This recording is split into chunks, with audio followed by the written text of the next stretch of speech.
hello, good afternoon, TGIF, happy Friday. Oh, you were fine until a minute ago. Mugen has been parking himself in front of me since I turned my light on. It's on your tail. Actually, I don't want to know what's on your tail. Friday. Before we get Mugen his treat, so he'll leave. I'm gonna do this while he's bugging me because it's funny. Yeah, because it's funny.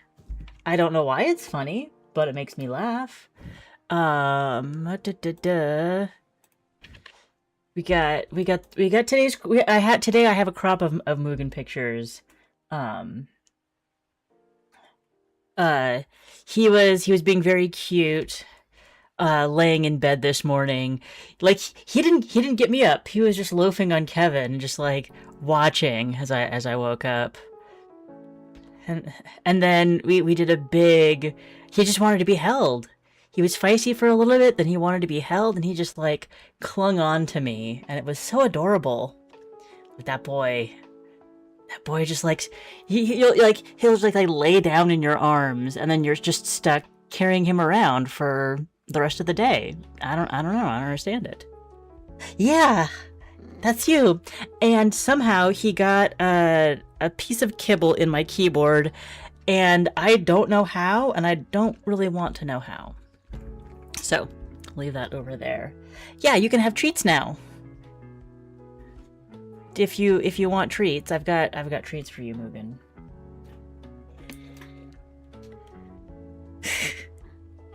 Yeah? Yeah, okay. Yes, these. This was not a keyboard kibble of he threw up in my keyboard, because that's long since been cleaned up. But it might have been like I was getting some out of a bag and like it fell in there. So yes, these are for you. These are for you. I'll put them down over here. We've got 2 free-to-play girly games today. I'm so enraptured by the idea of the first one, taking my Dark Knight girlfriend to the corner store. It sounds so fun, and it should be like about an hour, and then Life After Magic will be a little bit longer, and we'll get to that when we get to that. Probably a little bit about an hour from now. I wanted to read the store page. A beautiful and dark knightess from another world enlisted me in her quest to slay a rogue wizard, and now we're dating! But what if she finds out I have no idea who the Grey Wizard is? So, that's... yes. Sold. Give it... and it's free? And it's free. Can't beat it. Let's play. Incredible, yeah. Mugen's gone. I get my desk to myself. I do need to pipe in the music. Sound mixer options. I've got her all over my face. Ugh. There we go.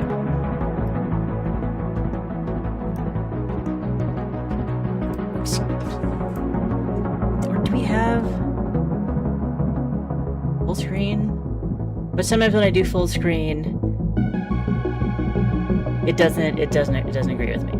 So we'll go with windowed and just have an extended display. Okay.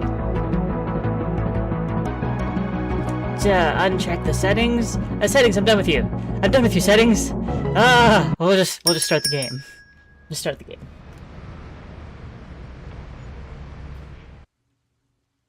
These tomatoes are pretty good. But I haven't tried this one before. And it does cost more. But it might be nice to do something special for Brunhilde. But it might be worse. Brunhilde? Lady Dana, there you are. I momentarily lost you amid the cacophony of neon and noise. Oh, this is probably sensory overload for her. There's definitely a lot more flashing screens and old pop music in this world than there is back in hers. What was your injury? Injury. What was your inquiry? I almost wanted to ask her which tomatoes to get before realizing how silly I am for... Yeah, how silly I am for worrying about it. Oh wait, I'm covering Dana's face. I'm so sorry. We'll go over here and extend the display. And then everything will be fine. Absolutely fine. Nothing to worry about. There. It's nothing, but what do you think of the store? 'Tis a cornucopia of indulgence and vice we can truly procure. Findings for our quest here? Yeah, we can get stuff for dinner here. It's a lot closer than the supermarket, and I don't have a car, so... If my loyal steed could have made the journey through these portal, distance would have been no object. I love her. I love her. I don't know, you might have had trouble finding a parking space for a skeleton horse. Then I'd make one. I'm once again torn between swooning and being the voice of reason. The litter continues to grow quieter and quieter. You've probably gotta stop carving trucks in half if we want to keep a low profile. If they were not meant to be cleft in twain, they would not have fallen so easily to my blade. I've been mentioning in past streams about how much I wanted to see a game that has like the positive joy of falling in love rather than like the overwhelming heartbreak of a relationship coming apart or of grief. And I think this might fit the bill and just like scratch that itch for me. It's like it's the kind of love that makes you want to break into song, except it makes you break into a video game. Oops. I'll just go. Most things fall easily to your blade.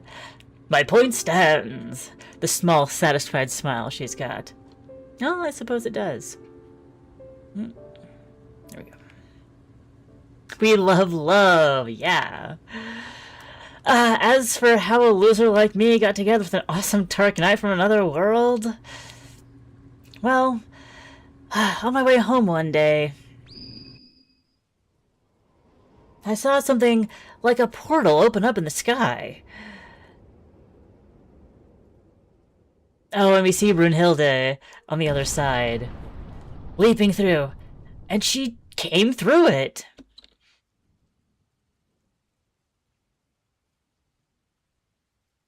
She walked up to me and asked,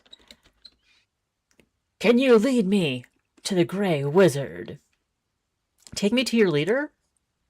Without thinking about it, I agreed.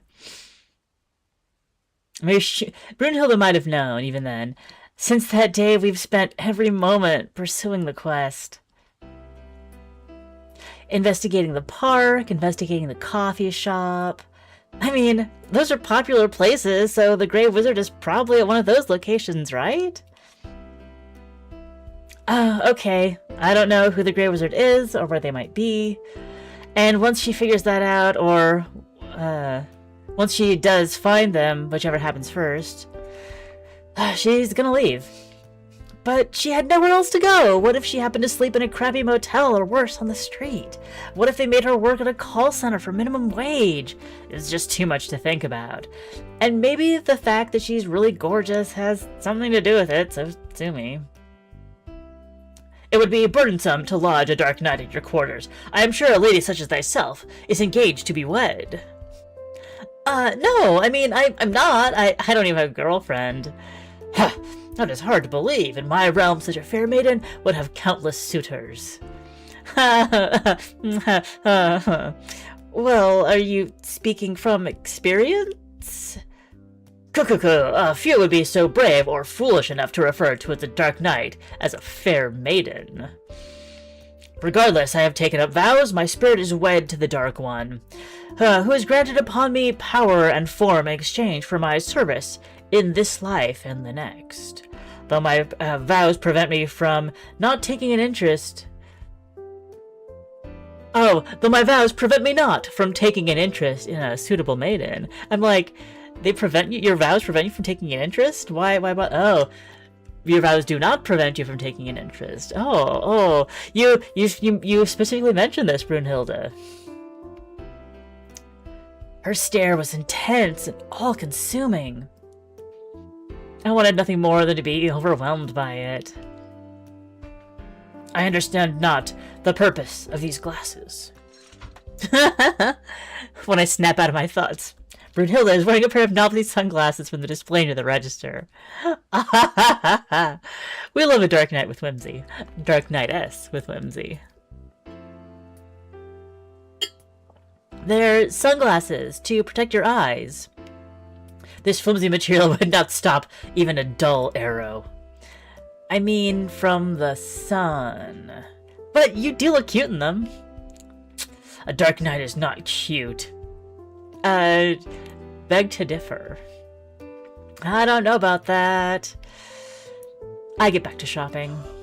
From the corner of my eye, when she thinks I'm not looking, I see her strike a minor pose as she looks at herself in the mirror.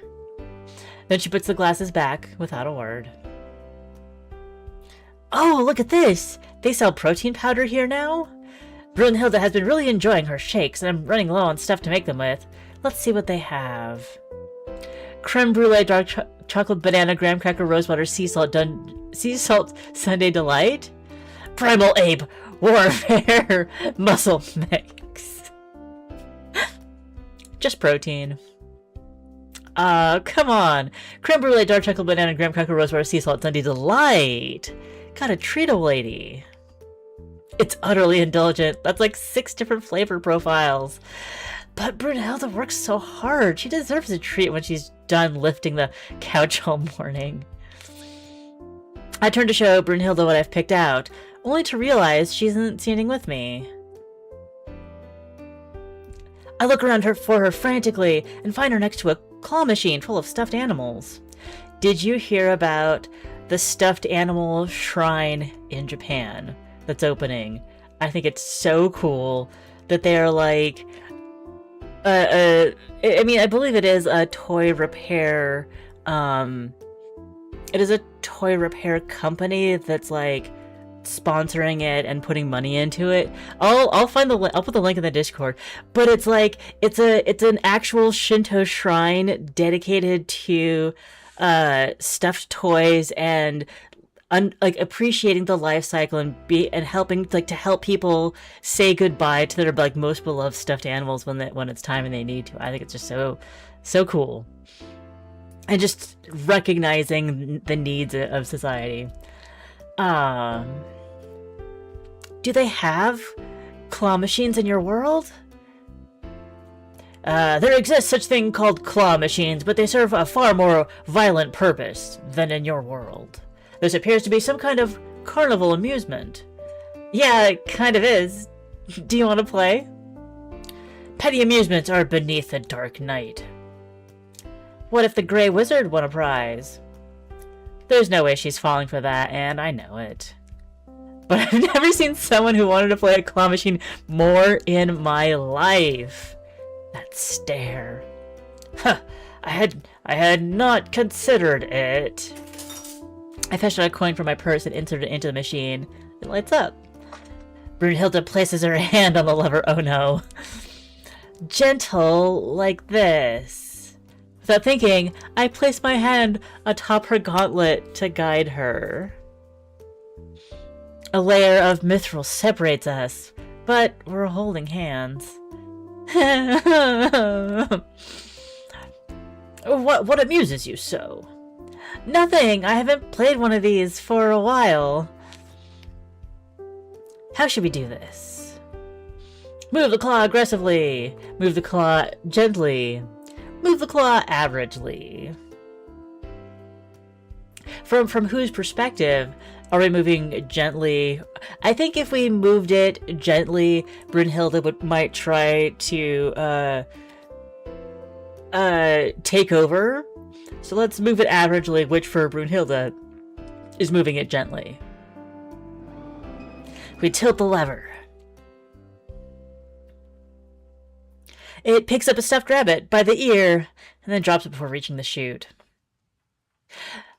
I learned sometime in the past year that those claw machines they're like slot machines where they're programmed to grip harder or softer on different pulls. So it literally is a matter of random luck whether it's going to grab hard enough to get you your prize, which is insidious.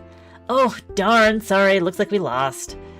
Rebel scum, you dare defy my will! She turns to me, fire in her eyes. Another coin. Now. Yes, ma'am! I managed to find another coin and feed it to the machine. Despite her clearly cheating with some kind of dark magic... she is a dark knight. She could have some dark magic. The toy rabbit still escapes her grasp. A pathetic waste of time. Hey, cheer up. They's rigged these things on purpose. Who is they? They shall know the pain and terror of my excruciate spell! I don't know... They! I come up with a great idea. Instead of casting spells on anyone, how about I win the prize for you? I know the secret. You keep secrets from me? Only about things that are about crane games. I put down the groceries and focus on the game. Move the craw coolly. Nice and cool, it can smell your fear. The claw's hovering over the bunny. Let it escape not from its fate. She's counting on me. Now I just need to press the button. Slam the button hard. I push the button without hesitation. It hurts my knuckles. The crane lowers. The claw tightens around the stuffed bunny. It begins to rise. The stuffed animal teeters, trying to escape its fate. But the claw holds. Then it releases it down the chute. The machine lights up in victory. Ha! Nothing escapes the Dark Knight. A few people are looking. She shoots them a glare that shuts them down instantly, then claims her prize. Please give me an illustration of Brunhilde and the bunny. Please. Do you... Maybe not the two of them together, but the bunny with horns. Do you like it? Huh. It is merely a child's plaything. It is not of personal interest to me. However, as it is a personal gift from you, I shall treasure it. She's impressed. I do a little jump in the air. How was this trick? How was it that this trick was revealed to you? I used to hang out at arcades a lot. I watch a lot of random YouTube videos, but that doesn't sound cool. And if she figures it out, she won't need me anymore. I have my ways. Understandable. If I were to tell you my methods of training, I would be forced to kill you. Normally this would scare me, but it's hard to feel threatened when she is holding her toy rabbit. Brunhilde with the rabbit. What are you gonna call it? The right name falls upon you as the huntress. The right of naming falls upon you as the huntress who caught it. She can't think of one, can she? How about Brunhilde?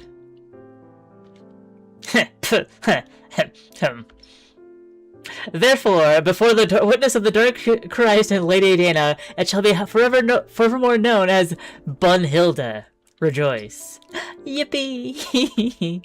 Indeed. Her smile. It's like, when you get a face like that to break into a smile, it is such a special thing.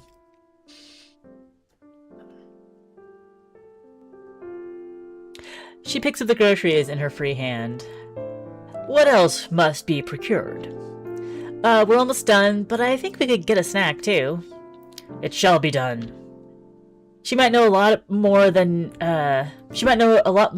about swordplay and Dark Christ and stuff, but I know a lot about snacks. Let's see. Nacho cheese Doritos, sour gummy worms, Monster Energy drink. Are you kidding me? Are you kidding me?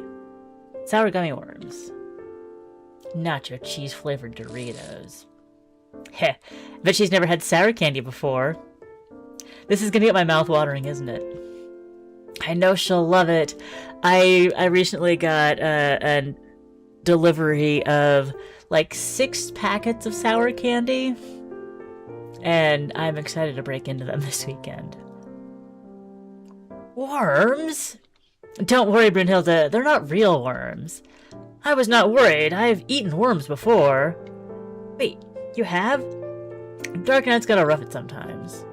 During the Great Famine, people of the land did what they must to survive. As a knight sworn to the King of Evil, I suffered not the same level of hunger as the peasants, but 'twould sometimes be maggots in the hardtack. Clack, clack. Amongst other such pests. Oh, well, these are kind of like that, except they're not real. They're gummy and sour. Nothing ingratiates me to a meal faster than reminiscing upon my starvation. This quest has been fruitful. Can't believe we haven't come to a convenience store yet. Once I accustomed to the accostement of sensation, 'tis aptly named.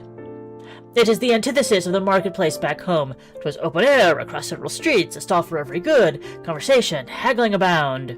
She pauses. A fluorescent light flickers. A fluorescent light overhead buzzes.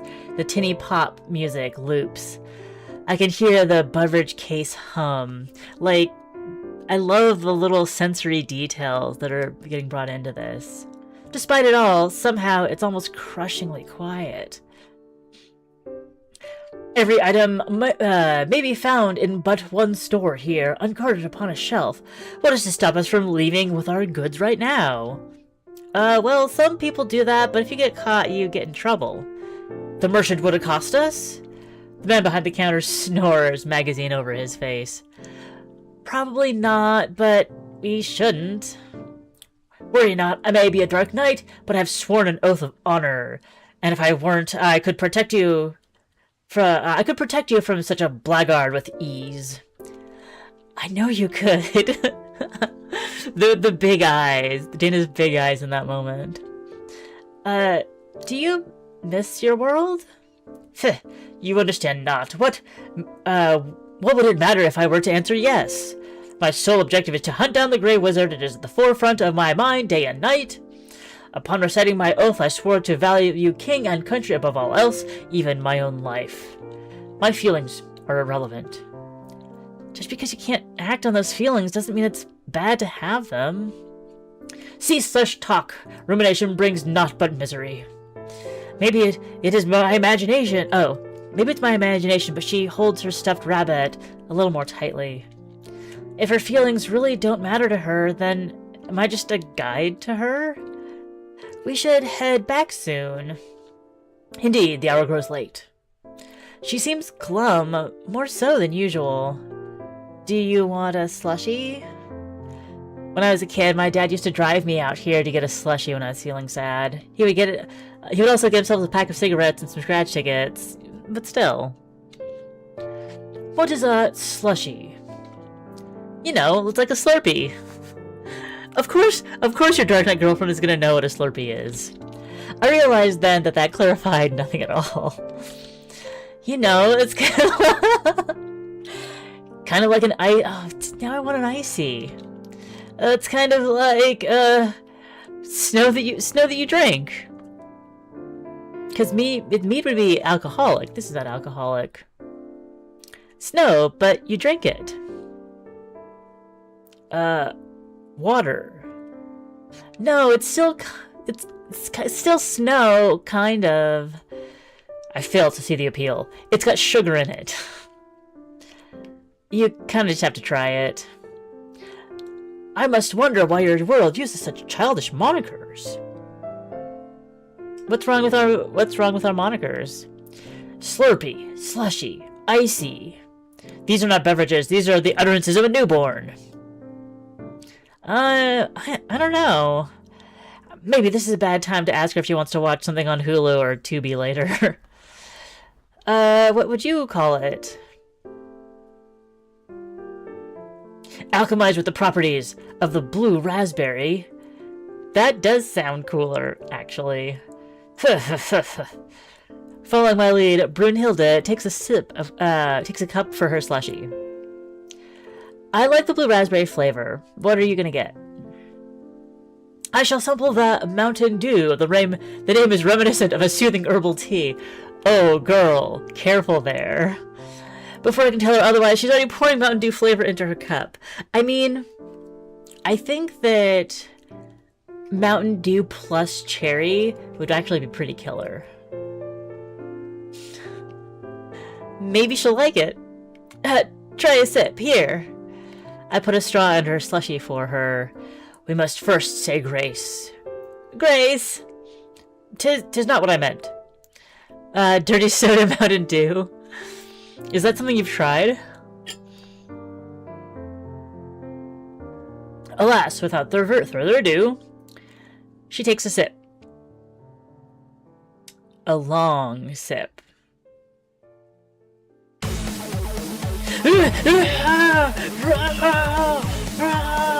I think... What happened? This curse, what's happening? What's happening to my body, my head?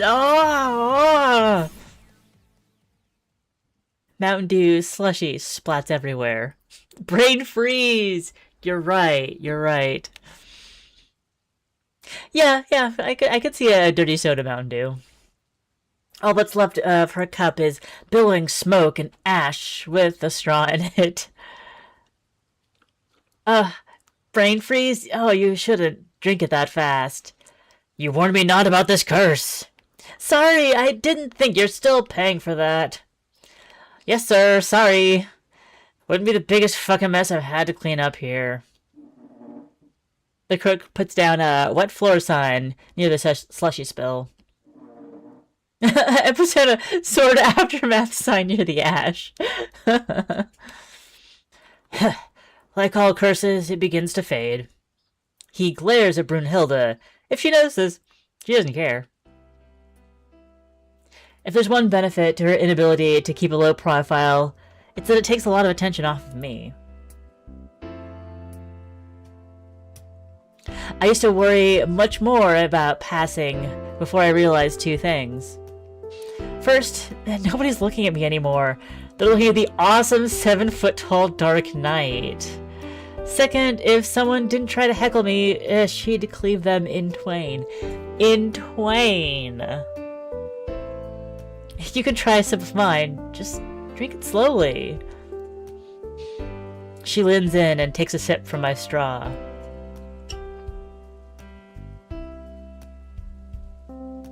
The sweetness far exceeds any beverage from my homeworld.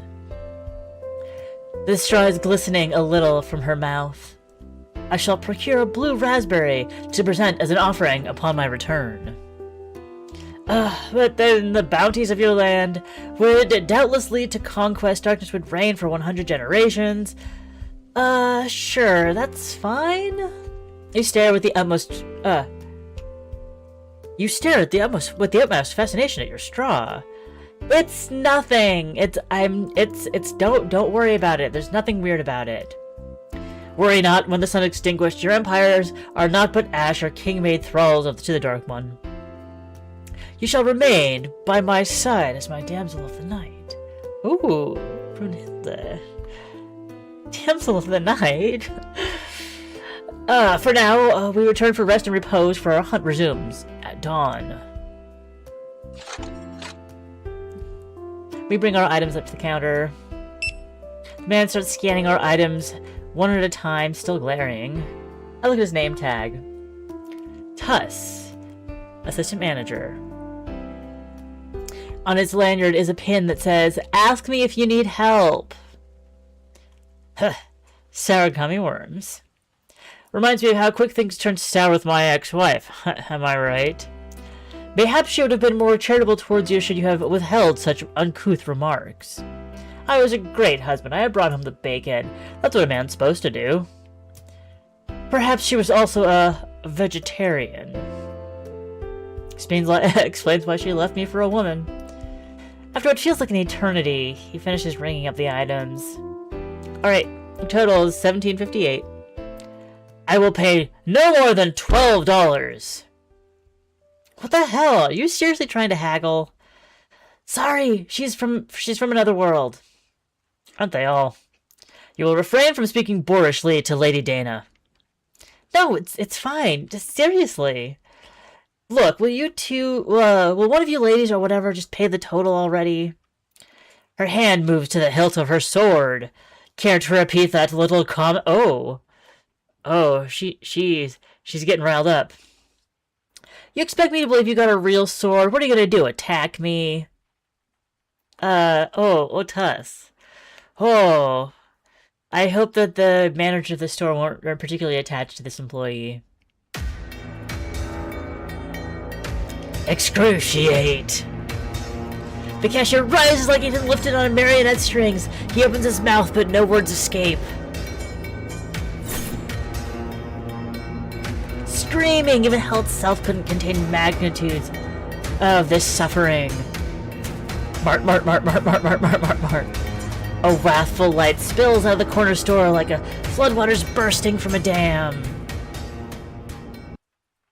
I missed a bit.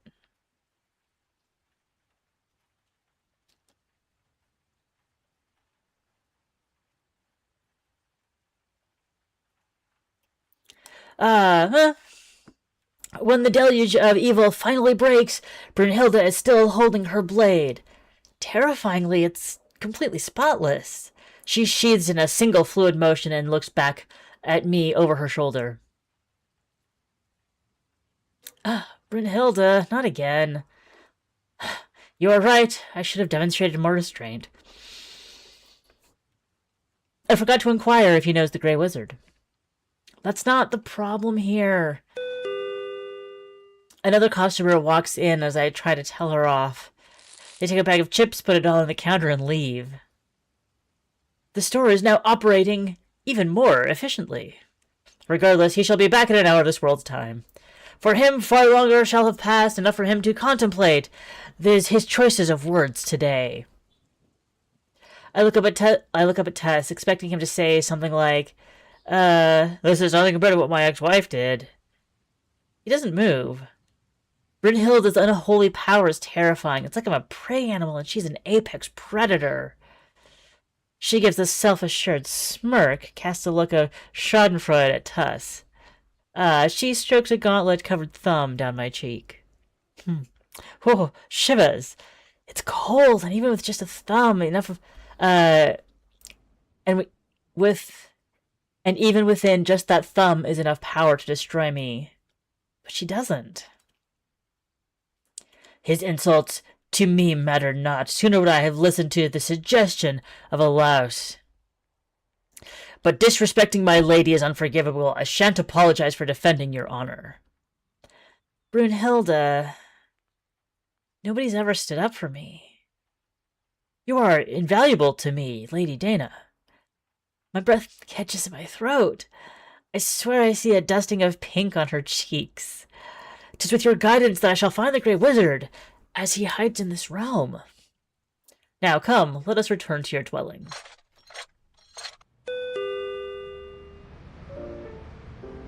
The sun is setting over the city. Brunhilde stares at it, the wind tussling her hair. I'm not sure how literal she is about her world being cast into perpetual darkness, but she's been staring at the sky a lot. I stare at the horizon, imagining if I'm seeing it for the first time.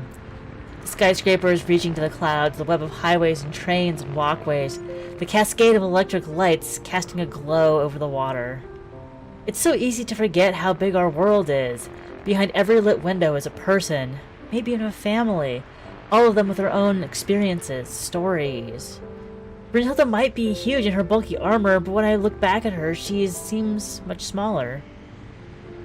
Her face is a practiced kind of stoniness. I know that trained stoicism, a defense from the world, a defense from yourself.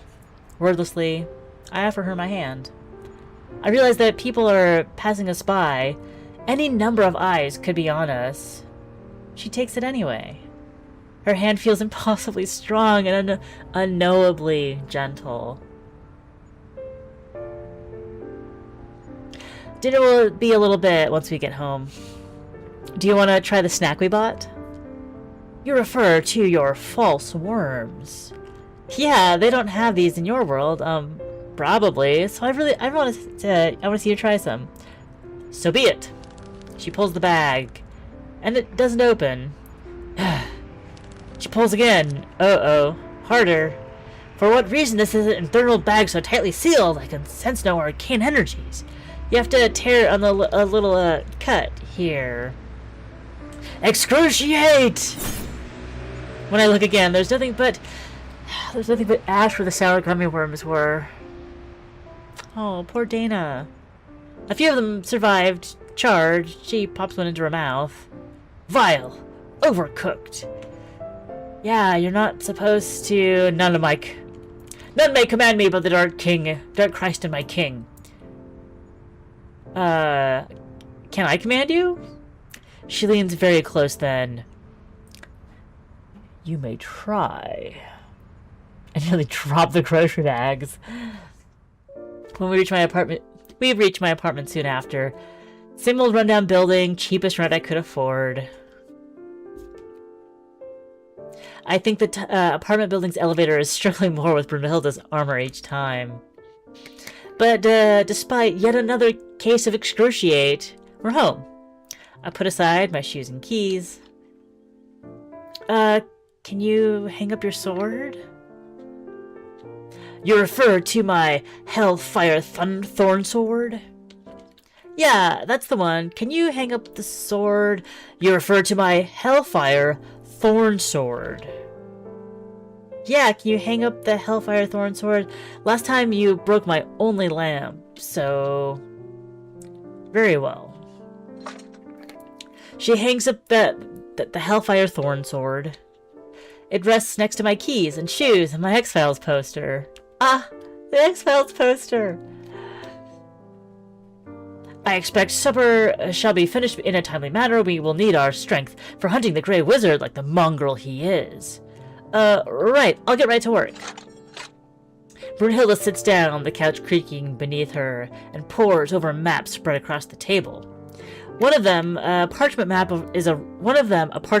I've never known. The other, a tourist's map of the United States that I impulse bought at a gas station. Every so often she looks at the United States map and shakes her head. I put on my apron and walk to the kitchen, which is just another shoebox-sized section of my dingy apartment. I get out the ingredients. I peek my head out in a hurry. Brunhilde has taken the Hellfire Thorn Sword and started sharpening it. One must be prepared for attack at any moment. Could you, maybe keep it down a little? My neighbors are going to make a noise complaint. For you, I will do my utmost. I return to the kitchen. Cream. Well, it's maybe a little quieter. I begin to work on dinner, lining up the spices I'm going to be using. I start dicing an onion. My knife is a little dull, my eyes water. Maybe I should sharpen my knife like Brunhilde does with her blade. But I don't want to bother her right now, and I don't want her to see me sniffling. I haven't put effort into meals for a while. It feels like it's a waste when it's just me. But every night since Brunhilde has moved in, I've tried to make something special for her. My bank account is hurting, but it's not every day a beautiful woman from another world crashes at your place. It's funny to think about. Even though I haven't spoken to him in years, I still make this dish just like my dad did. That's relatable. I wonder what Brunhilde's family thinks of her. Are they proud of her for being a Dark Knight? I mean, she's working under the evil king and everything, but I imagine that doesn't leave much time to go home. She must miss them. This world is nothing like hers. I'd get homesick too. I even felt that just moving to the city. But sometimes there's no going home again. I know that. The spices are frying in olive oil. The spices frying in the olive oil make the kitchen smell delicious. I take a deep breath. At least I'm here now. Sometimes I never thought I'd make it this far. And Brunhilde is here with me. At least for the moment. Maybe the snack didn't go over as planned, but I still want to make Brunhilde lots of things she's probably never tried before. Food tastes better when it's shared, I think. You think? Everybody knows that, Dana. I continue cooking, stirring the peppers and ginger. I wonder how many dinners like this we have left. It's so rare that you know something is the last time it will ever happen. Poof. The last time I spoke to my old roommate, it was just a casual conversation. I think we ended it with a, "See you later." The last time I had dinner with my grandmother before she passed, we were planning on meeting again in 2 weeks. That never happened. I've already started to get used to having Brunhilde here. I'm already taking her for granted. And it's all based on me lying to her about the Grey Wizard. Once the tomatoes are in the dish, it only takes a little longer. I give one a little taste. It's good. No matter how things turn out with the Grey Wizard, at least I can provide for Brunhilde for now. I'm just about to start plating the food with some rice, and then I remember, Brunhilde's protein! She's been carrying around this mysterious elixir the whole time she's been here. I have no idea what's in it, but it must mean a lot to her since she brought it with her. Maybe I could add some of that to the dish, to remind her of home. Dana! Dana! What? Definitely do not do that!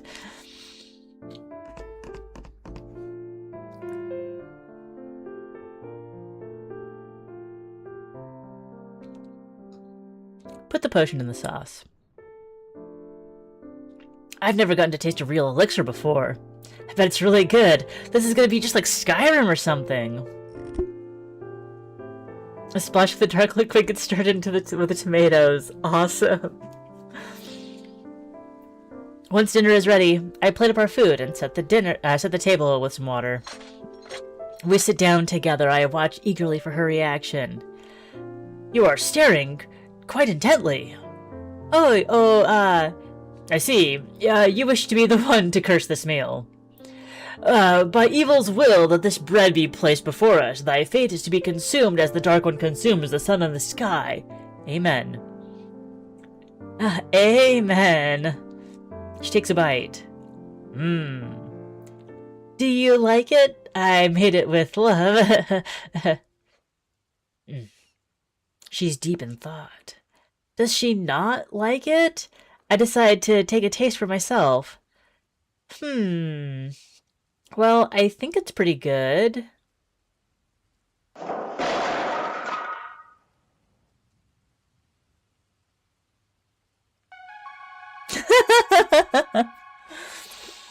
Can I... Oh, I didn't save. I didn't save. I think that was the silly ending. The Steam page said that there's a silly ending. I almost certainly... Oh, autosave. Okay, there's one right before that. So we'll go back to this one. Okay. Separate enough timely manner, get right to work. Get out the ingredients, sharpening the blade. I will do my utmost. I return to the kitchen. It's a little quieter, chopping onions. The onions! Homesick, frying the spices. We gotta... Hey, either or, how's it going? I just killed my Dark Knight girlfriend, and so I had to rewind to try it again. How's your Friday afternoon going? It's good. I'm just about to start plating the food with some rice, then I remember... Brunhilde's potion! I thought protein, because we got the protein powder. Then I remember Brunhilde's potion. She's been carrying around this mysterious elixir the whole time she's been here. I'm trying to work, but it's going well. I'm glad you can take a little mental space out of your workday to join us, though. That's very, very, very kind and generous of you. The potion must mean a lot to her. Add some to the dish. Should I add some? I put the potion in the sauce, and then we died. We drank it, and then, smash cut two bodies on the floor. So I think I did follow that impulse the first time we came through. But this time, Definitely not. Do not do that. We will do not do that. We will do not do that. No. She seems like she's saving it for a special occasion. I bet it's something really important. Like a Super Mana Elixir Plus or something. I shouldn't mess with her stuff. If I do, she might turn the Hellfire's Thorn Sword on me. Oh, once dinner is ready, saving it for the end game, then never using it. Got it. Well, I've never gotten this far. Well, I haven't gotten much past this in the game before, so I don't know what kind of crab is coming up next. Although I did see a really silly crab game in the Steam store this morning that I'll be looking more deeply into this weekend. Put our food and set the table with some water. We sit down together. I watch eagerly for her reaction. You're staring, quite intently. I see. You wish to be the one to curse this meal. By evil's will that this bread be placed before us, thy fate be consumed as the dark one consumes the sun in the sky. Amen. Amen. She takes a bite. Do you like it? I made it with love.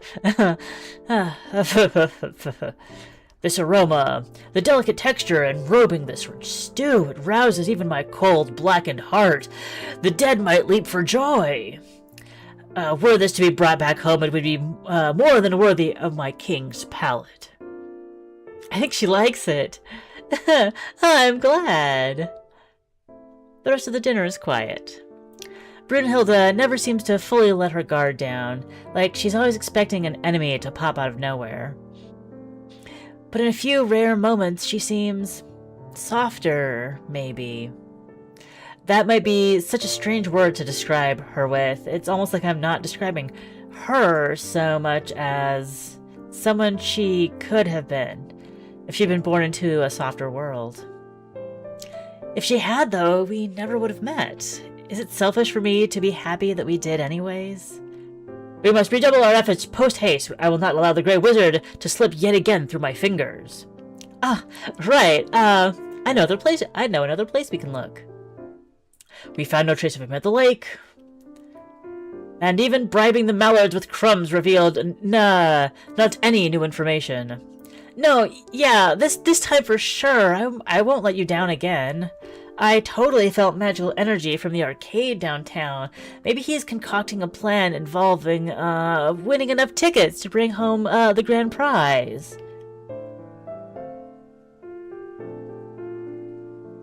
That fiend, he shall not succeed. I let out a sigh of relief. Well, I'll get started on the dishes. You have my sword. I don't think a sword is needed for that. Regardless, my aid is yours. I am at your disposal.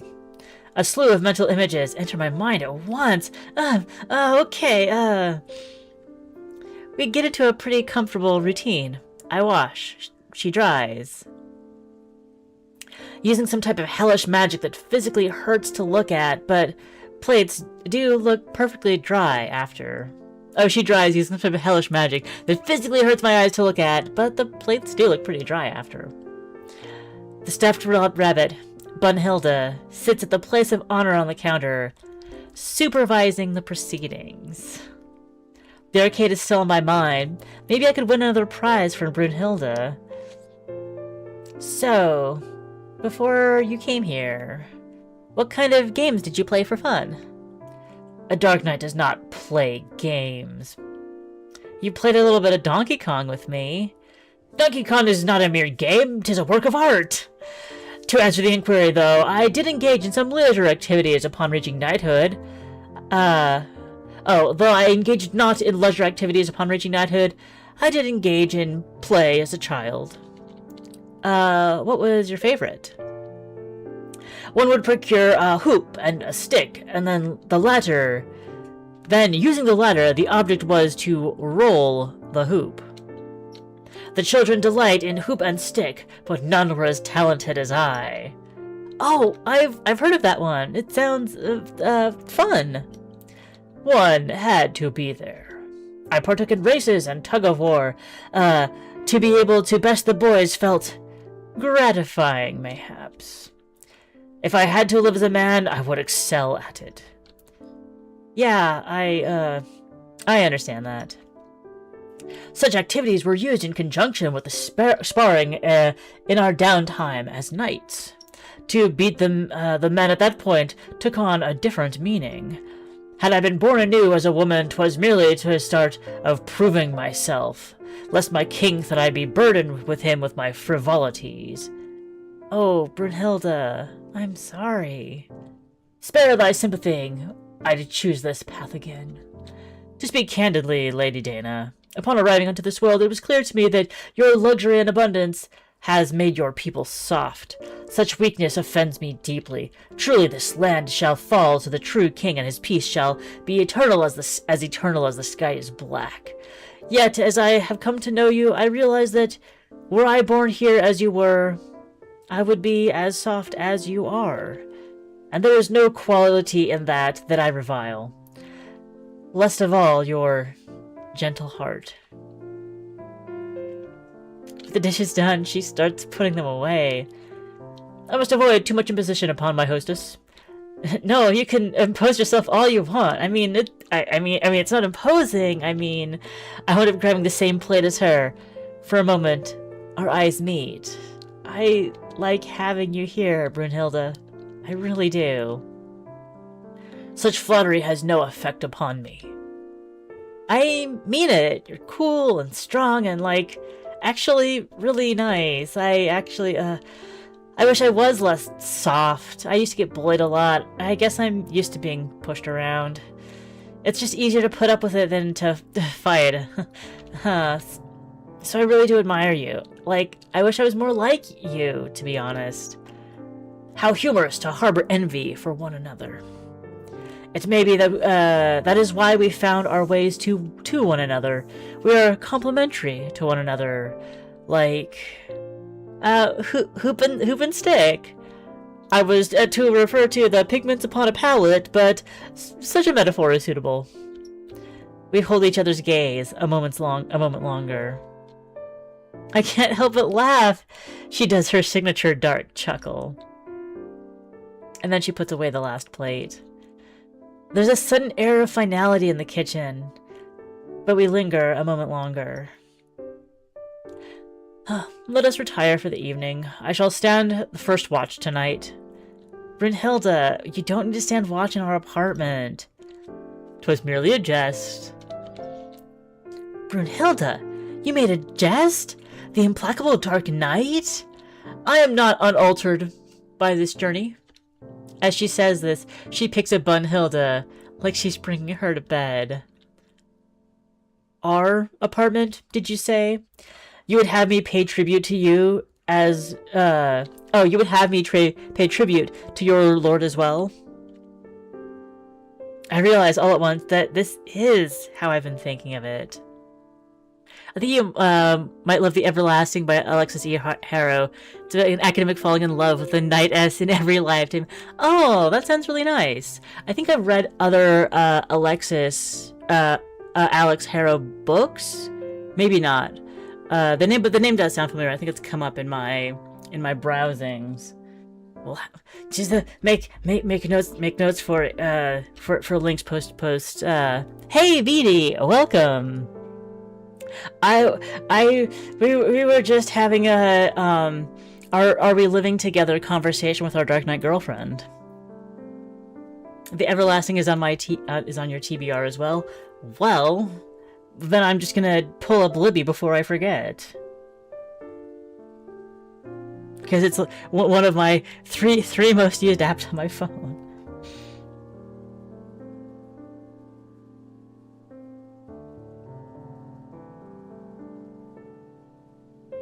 Oh no, I just googled the... that one. Oh! It is literally on my loans shelf right now. Okay. It was great. I didn't love it as much as Starling House, but it's such a great concept. I also have Hoopla. They serve different purposes. No, like this is I'll start this tonight, I guess. Okay. That's so funny. It probably like went around in a book discussion recently, and yeah. Okay. We have night test double feature, yeah. Oh, where's my... There's my cursor. Is my tablet not doing the thing? Interesting. That's a later problem. I mean, yes, no, you don't have to pay for anything. Yes, book club. Soon it will be soon it will just be my apartment again, anyhow. It is against my code to take advantage of a lady. Unless it is at her request.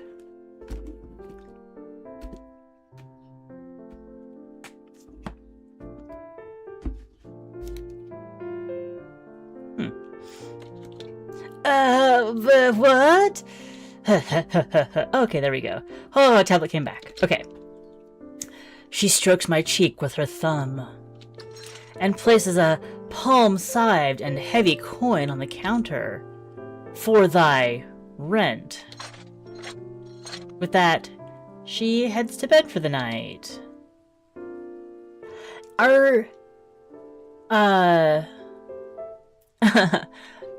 I think everyone has one pressing question about Dark Knights. How do they get ready for bed? As it turns out, it's mostly the same as the rest of us, except the gauntlets stay on. Oh. She tends to the rest of her armor before brushing her teeth and combing her hair. But other than that, she's so cute.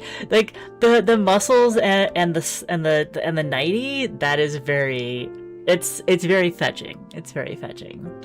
And the muscles. Can't deny. But other than that, our routine is pretty average. When she's not in armor, there's a vulnerability to her, sort of. She becomes a little more reserved. I imagine she feels like I do when I don't have my glasses on, or something. Bunhilda, the stuffed rabbit, sits on the bed, tucked partway under the covers. I join her, scrolling through my social media feed. Soon, Brunhilde sits down next to me.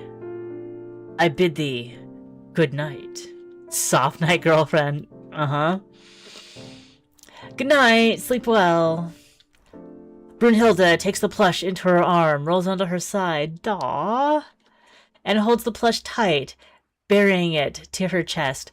BD, earlier in the story, Dana won Bunhilde from a claw machine game at the corner store. After multiple attempts where it did not work, she finally won it. I didn't even know it was possible to be jealous of a plushie. Uh-huh. Say your piece. It's nothing. Sleep well, Brunhilde. I turn out the light. Well, if I can't be that plushie... Yeah! I move over and hold her as the big spoon. I was thinking about that. I was thinking, like, maybe, Brunhilde, can you be your Bunhilde? It's so sweet. I'm smaller than her, so it's really more like a koala clinging to a tree. At first, she seems to tense up. I wonder if I made a mistake. But gradually, she seems to relax. Maybe she knows I would never hurt her, even if I could. I hope she knows that. She's warm and soft despite the muscles. I feel my eyelids growing heavy. If our time together really is so limited, I want to remember every detail of this moment. I'm getting a little misty. I'm getting a little misty. The rise and fall of her chest, The feeling of her in my arms. Her scent.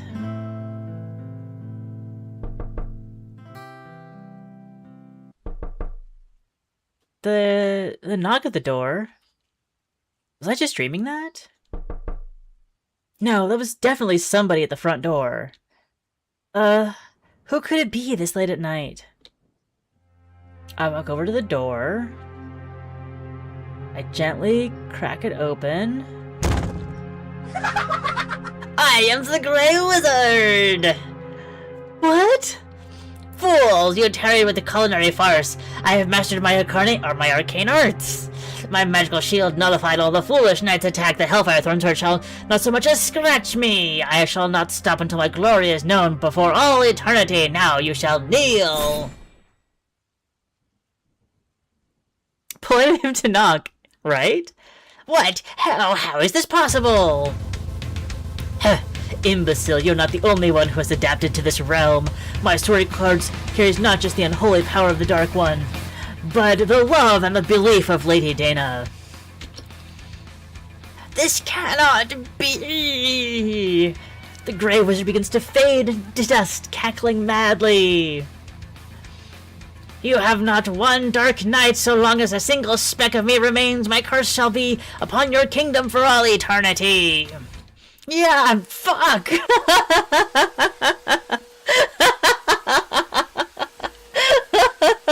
No!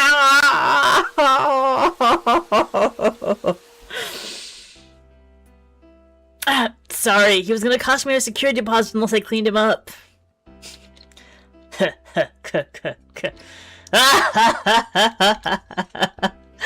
She pulls me close, squeezing me so tight that my ribs pop.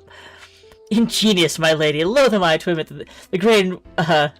loath as I am to admit it. The Grey Wizard's undoing would be impossible without thee. To think that, in the end, the fool came to us. His hubris was his undoing. Yeah, well... I guess that's it. Well, you defeated the Grey Wizard. You can finally go home. 'Tis true. My quest has been completed. Upon my return, I shall seek recompense from my king for your services. Brunhilde, about that. I wasn't really helping you find the Grey Wizard. I never knew where he was. You were just really cool, and I wanted to be around you, and those ducks in the park didn't have any information. We gave them the bread for free. I lied to you, Brunhilde. You can excruciate me if you want to, but knowing that I let you down hurts the most. Stop it, Dana! You're gonna make me cry! I stare at my feet, waiting for the end to come. I feel cold, strong fingers upon my chin. You foolish, foolish girl.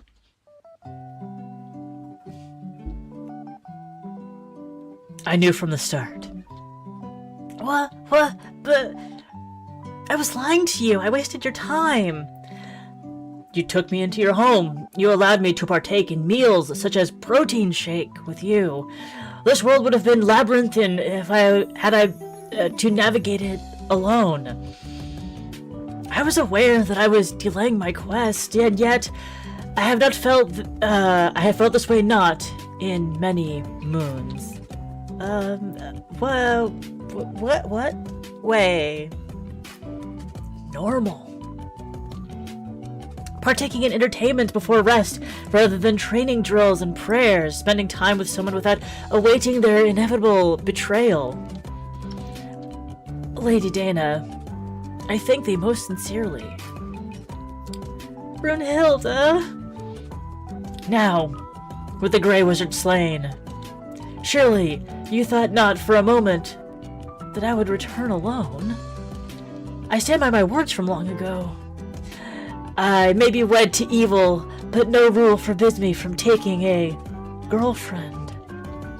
You are mine, Lady Dana. This fate we share is one. There shall be no escape. Even in death our skeletons shall be intertwined. She pulls me closer, lifting me in her strong embrace. and kisses me. It feels like I'm floating, not just because I'm literally not touching the ground. I'm together with the woman I love, safe in her arms, with the gray wizard felled. Nothing can come between us now. To not only be accepted, but loved, desired even. Yeah, the art is really good.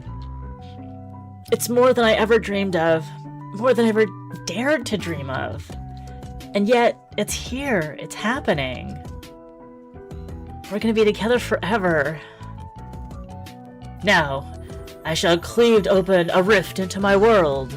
It's a vibe. About that.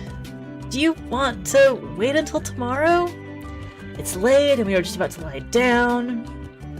If that is your wish, I shall obey.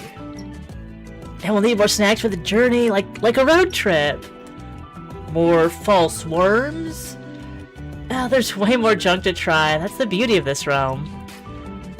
A land of great bounty indeed. Shall we delay our return? Should we delay our return, I shall pose no objections. So long as the time is spent by your side, it shall be time well spent. Oh my gosh, that was so good! It was so cute! Oh my gosh! It's very Victorian medieval revival, like Romantic Night and Lady Painting. Oh yeah, the art is. Oh my gosh, that was so good! This is a free game! This is a free game! How do I give these people money? Yeah, but it's free to play. It's like, there's a link in the description. I knew it was gonna be like about 45 minutes to an hour. It's BD, you should download it and play it for yourself because it is so much fun. You know one ending, but there is another ending that we got in the middle, and it's just like they're so cute. They're so cute.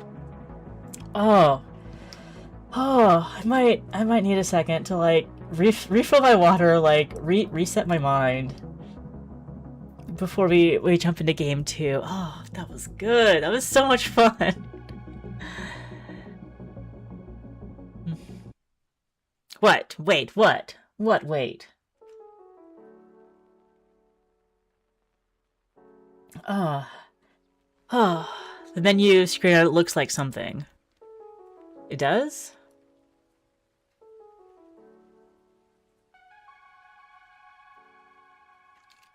This?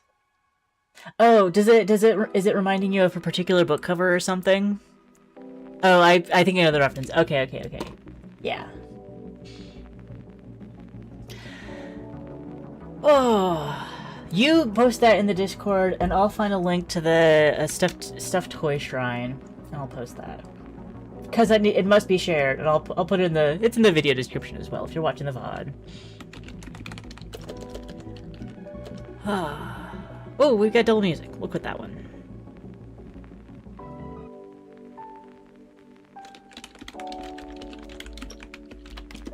Stuffed animal shrimp? No.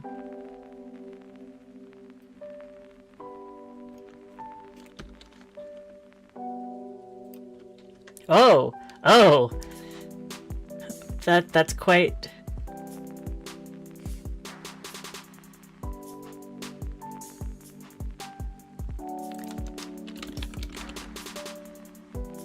Okay. I'll put this in the description now just so I don't forget. And that's the game that I wanted. That's like the falling in love, the limerence, like the crushing, and like the feeling that brings you up, and like the emotions powerful enough that you must break into some song or make a game. Or make a game. Oh. There we go. I should also probably change that.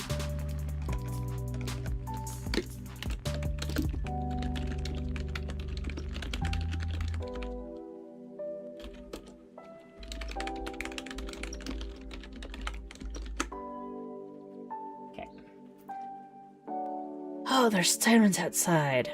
I'm gonna BRB and I'll start up our second game and then do a quick BRB to refill my water, and then we will spend some time. Yeah. Then we'll spend some time experiencing life after magic, where it's the premise is like magical girls coming into and we'll just do that to make it easy. Magical girls who have aged into being maybe not as magical women, but magical in a different way. Okay.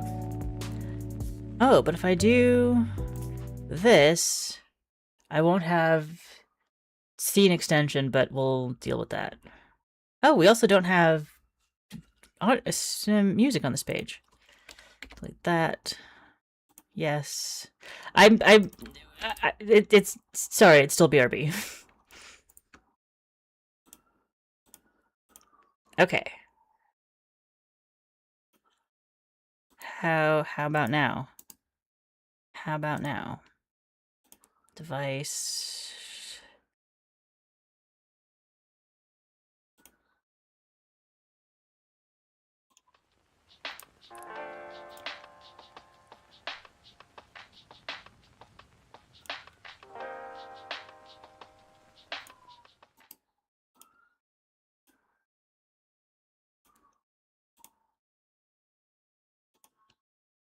I don't know what the audio is doing there.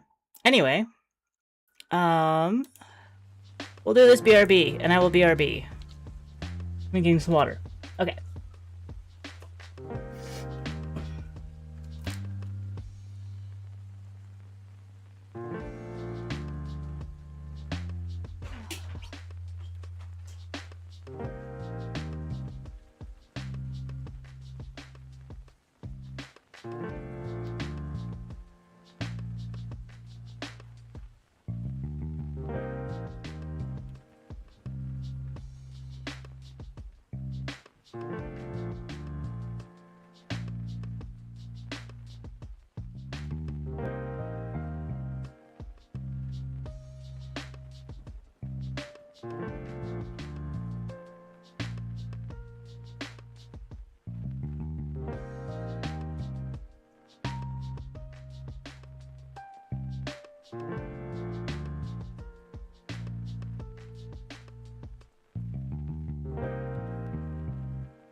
I have returned.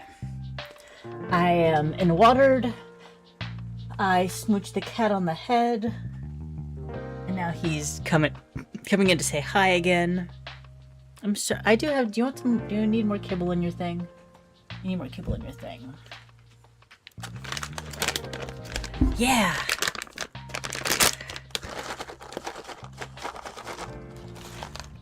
Here. It's in the. I think he's over my shit about having kibble in a treat bag. I think he's just like, this isn't fun. It was fun at first when they still smelled stinky like my treats, but now it's just kibble. And I know you've got the good stuff. I do have the good stuff. But you already had yours today. Although Mugen did miss, we didn't have morning stream today. So might need a second helping of treats. He might think he's owed because, you know, cats. Okay. Deep breaths.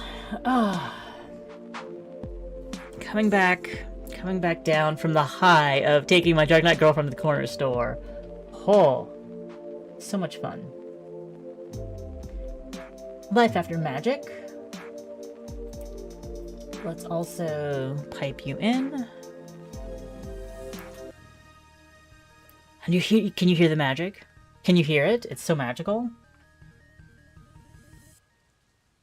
There we go.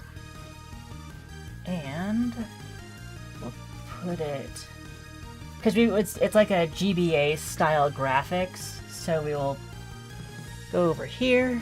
Oh, our display is already extended. How excellent. I can hear the magic. Excellent. Let's start. Let's start. Get the band back together. What is your name? Akiko. Oh, we could be an Akiko.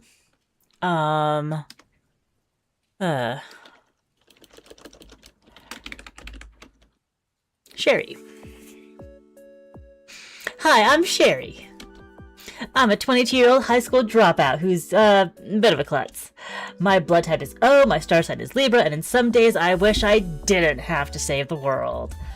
I should probably provide some context for that, huh? See, a few years ago, my best friends and I were fighting the forces of darkness almost every week. We were the Sentinels of Justice, and I was their leader, Princess Sentinel Starlight. We saved humanity more times than I can remember. You could say we were kind of a big deal. Except we were all still in high school, so we had to keep our identities secret. And after many years of battling countless foes, we finally defeated the Demon Queen, and Azrella, yeah. Our long war was finally over, and that's the worst part. It was over. All of it. In a few short months, the Sentinels went our separate ways.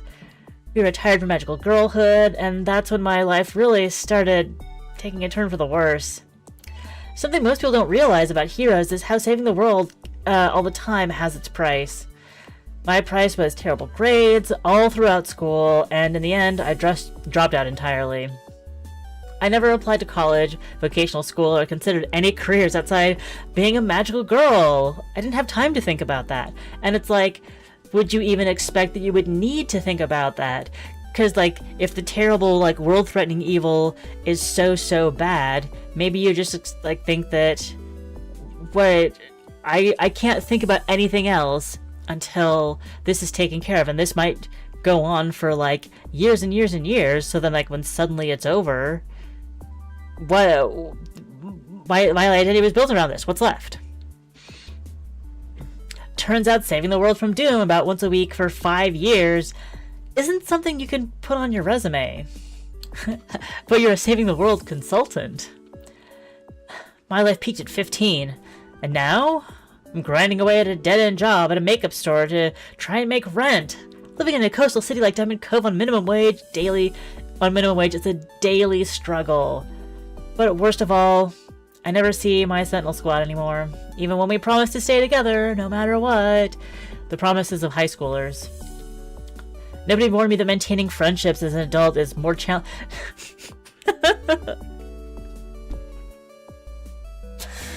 Nobody warned me that maintaining friendships as an adult is more challenging than any supervillain.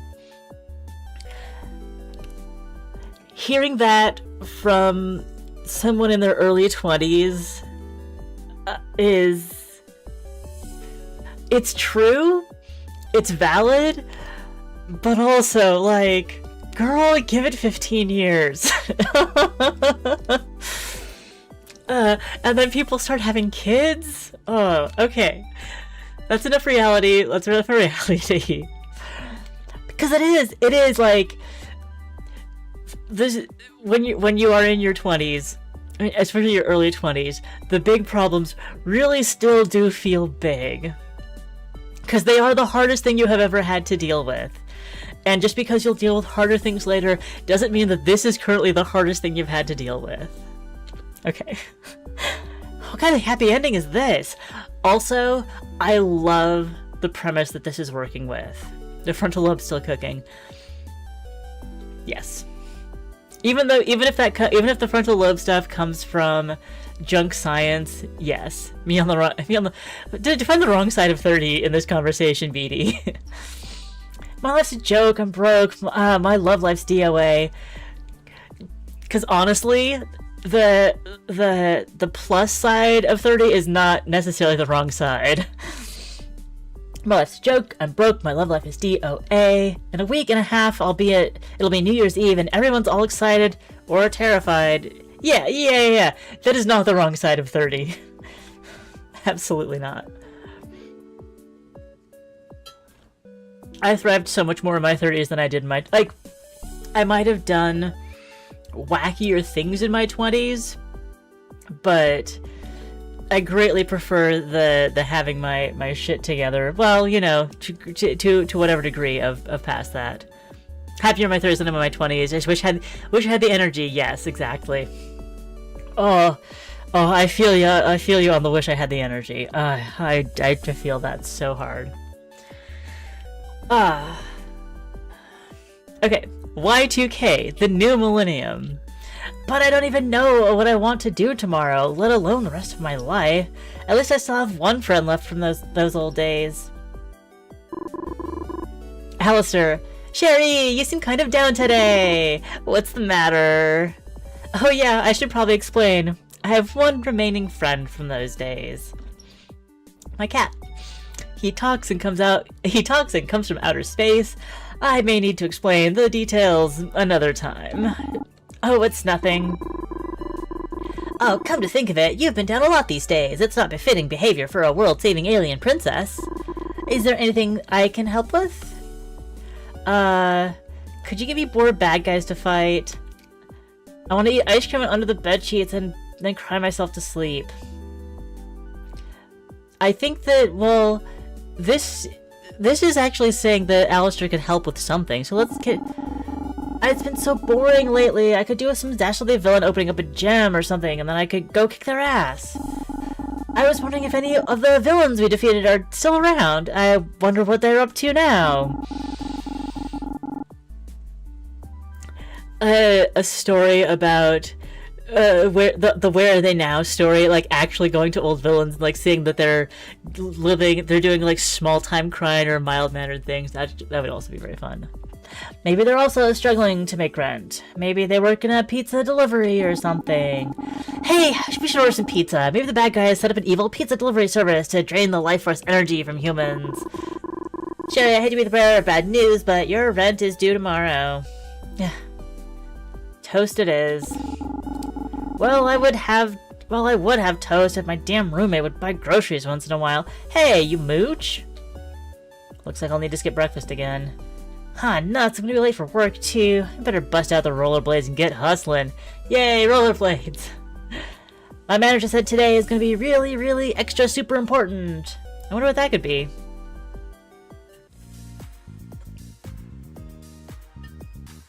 Ah, Glamour Pop. One of the last stores still open in this dying mall. But inside you wouldn't know it. It's wall-to-wall cosmetics and hair products, beautifully arranged. The corporation is doing so well, they may knock down the wall to the next door and expand there too. The Ulta Beauty story. It's not the most exciting job, but it pays the bills for now. Well, sort of. You'd think that they could expand the store, they could raise our wages a little bit. But at least I made a friend here, which makes it more bearable. Liz, my coworker, is more accurate to say that she's my work wife.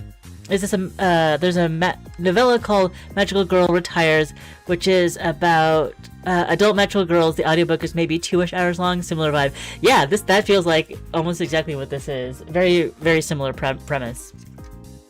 Ooh. Even if the week is a total crapshoot, at least somebody else here has my back. She's my first real friend who isn't also a magical girl, and she knows nothing about my past. It's sort of refreshing. Liz is funny, passionate about the environment. Why is she working in beauty?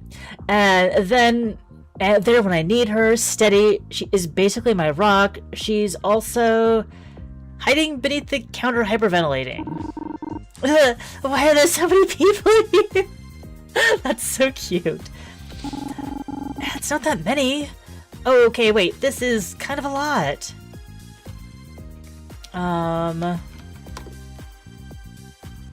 Oh, let's freak out together. It's too many people. We're gonna be eaten alive. My panic rises to peak ferocity. I could barely stand our usual onslaught of customers, but this...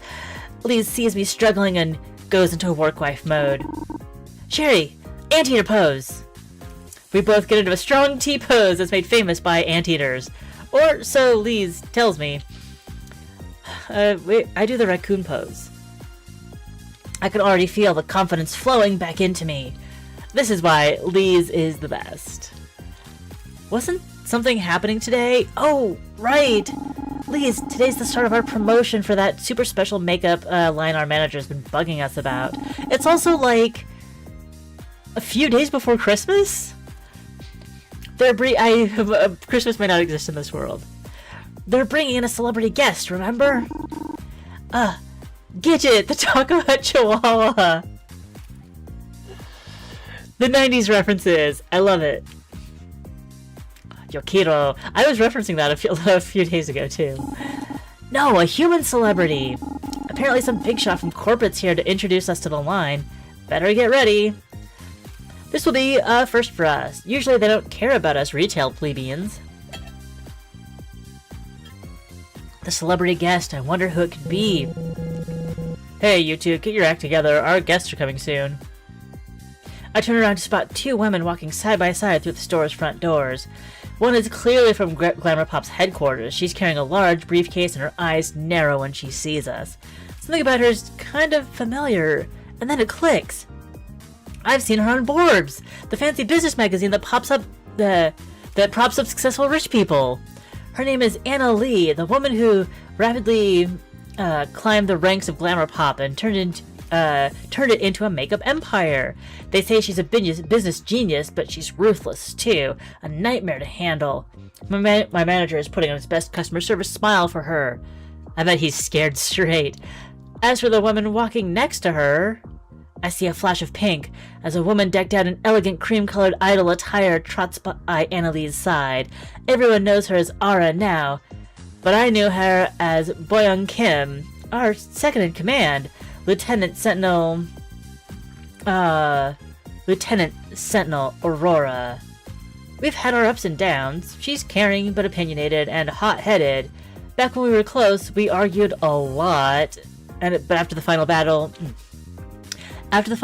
we kept in touch for a few months, but that faded out. I haven't talked to her in years. Since then, she entered the music industry, became a pop idol, and she's been popular since debut. I would have been happy for her, but we were supposed to keep her identity as a secret. When she debuted, she revealed herself as Sentinel Aurora to the world. It was obviously a marketing tactic, but her new fans ate it up. I'm disappointed in her. I never thought she would use her identity to try and gain fame. Really? I bet she's changed even more so now. Honestly, I wouldn't be surprised if she pretended not to recognize me. As Ara glances over the crowd, she locks eyes with me immediately. Ugh, oh no! She's coming over here! Sherry! What are you doing here? Actually, I work here now. Oh. Ara fiddles with her necklace, which I recognize as her sentinel ring. We each have one, and it's the source of our magical girl powers. She still wears it after all these years, huh? The silence hangs in the air. The atmosphere is awkward. It's been so long, I'm not even sure what to say. It's nice to see you again, Boyoung. You can call me Ara now. It's my stage name, but I prefer it to my real name. Oh, okay, got it. No problem. So, what have you been up to lately? I haven't heard from you in ages. Ara, well, it's nice you've reunited with your, friend. Why don't we get down to business? Everyone is still waiting for us, after all. Right, sorry, I'm ready when you are. Annalie claps her hands and everybody in the store stands at attention. Glamour Pop is proud to announce the greatest and most ambitious launch in our company's history. Annalie lays down her briefcase on one of the empty tables. She opens it up to reveal a trove of plastic sample bags full of packaged makeup. From what I can see, everything looks so cute and colorful with star and ring motifs, just what I like. The color coding reminded me a lot of the Sentinels, actually. We'll be doing our first ever magical girl-themed makeup release using the iconic imagery of Diamond Cove's very own Super Sentinels. Yeah. What? Annalie continues on, explaining the specifics of this so-called collaboration while my mind reels. I shoot Ara a pointed look. How could she have let this happen? Girl, she instigated this to happen. First, she used the Sentinels to pave her way to fame, and now she's allowing our image to be used for marketing makeup products? As a former member of the Sentinels, I'm so excited to share our history with all Glamour Pop's customers. Please support the new line. She must be joking, right? Is this some kind of crazy dream that I have to wake up from? I pinch myself. Nope. This is happening. Ara, this is such an interesting concept, one that I would have loved to hear about ahead of time. Like, did you lose my number too? You know, you could have called to tell me about your selling out the image of your group. Oh, don't be silly, Sherry. That'd be breaking my NDA. She gives me a half smile, half grimace, while blinking rapidly from me to Annalie. Lee seems to pick up on my discomfort. Why magical girls, though? They always say they're saving the Earth. When I see them, they're just magical. They always say they're always saving the Earth, but when I see them, it's just magical people fighting magical villains. Then nature and regular people pay the price of their collateral damage. Couldn't they have used their powers for more pressing issues? Or better yet, couldn't we have heroes that aren't moon charged, but are like, you know, regular people doing the hard work of really saving the Earth? Go off, Lise. But in the moment, we're just gonna have to deflect.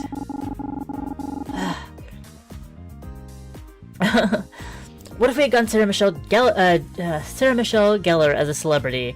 Wouldn't a Buffy makeup line be awesome? And Willow would be cool. Ara looks baffled by this conversation.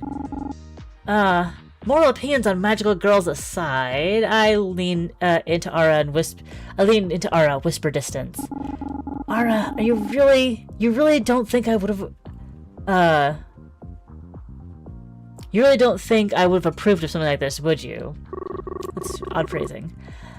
I suppose not, considering you're not in charge of it, for once. Dimly, I get the sense that I'm getting glared at, and it's not just from my manager. I turn my attention back to Annalie as Ara glides back over to her side. Regardless of your personal feelings, the reason we're here to offer our prospective customers free samples of the Sentimentality line. I like that name. The employees, of course, get first pick. Perhaps that'll change your mind. We start to open up the samples Annalie presented us with. Admittedly, the formulas for this line seem solid. The eyeshadow glides over my eyelid and the lipstick's creamy base. This feels great to apply. I take a glance over at Lise, and I can't help but crack a smile. Lise, are you trying on makeup your way again? You know it! Goodness gracious, what on earth are you doing to your face? Did you know that flamingos use an oil secreted from their butts to keep their pink feathers from fading in the sun? It's like rouge. Pink reminds me of that. I thought that I'm sure they used an oil secreted from their butts to protect their feathers, but I really thought that the coloring was based on, like, their diet. How ridiculous. I thought you trained these girls. Ma'am, we do. This hire just has unique tastes. This was me when I worked at the Limited. You bet she's unique. I always look forward to her next look. The way she does eyeliner is totally the future. It's not even near her eyes. I like to make pretty leaves on my cheeks, like I'm hiding in the jungle. Well, that certainly was a demonstration of our makeup. Count on my weirdo Lise to brighten up a bad situation. A demonstration of what not to do. Very Trixie Mattel. Now our manager looks like he's about to pass out. Did I do it wrong? I'm so sorry. She's putting on an act. This is just such a special occasion. She was very excited to try on everything. Are you an idiot? What do I play your salary for? Image is power, and this is not the glamour pop image. She is so scary and pretty. Lise looks like she might faint or develop an unhealthy fixation. Will she get fired? I should do something. Put the makeup on wrong. Let's no. We'll side with Lise as best we can. Quickly, I try to recreate Lisa's creative application on my face and look defiantly at Anna Lee. A show of solidarity, huh? How quaint. She leans in close, but I'd think twice before you cross me again. Okay then. I guess this strange girl can stay. But Anna Lee turns to the manager. But you're fired. What? I must go to my next meeting. Come along. Other stores are expecting us after all. Expect shipments with more sample packages inside. We will be distributing these to our customers over the next couple of days. My manager opens the door for Anna Lee and Ara as they walk out. He looks utterly defeated. Oh yeah, the December 20th. It is for close to Christmas. Ara glances back at me at the last moment. I give her a look as if to say, we're talking about this later. Lise nudges me.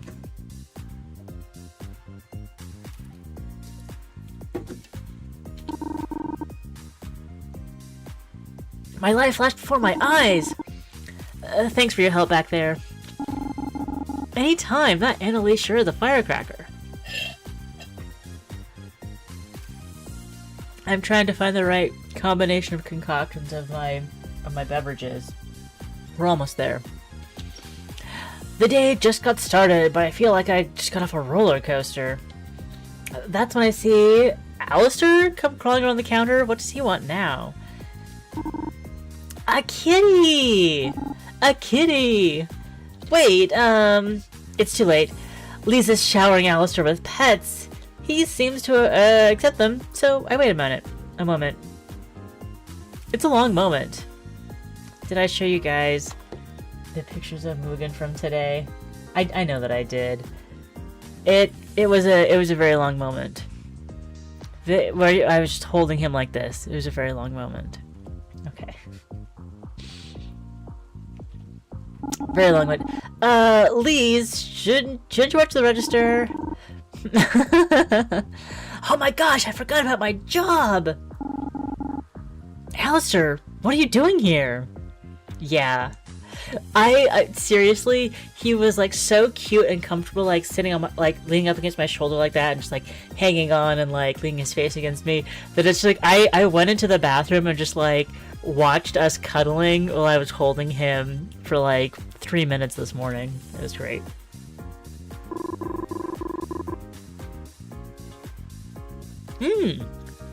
I don't think saying Ara today of all days was an accident.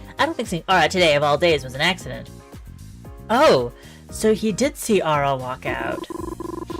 Something of fate is in the air, Sherry. You should call the others. Nya. Really? I don't think they want to hear from me.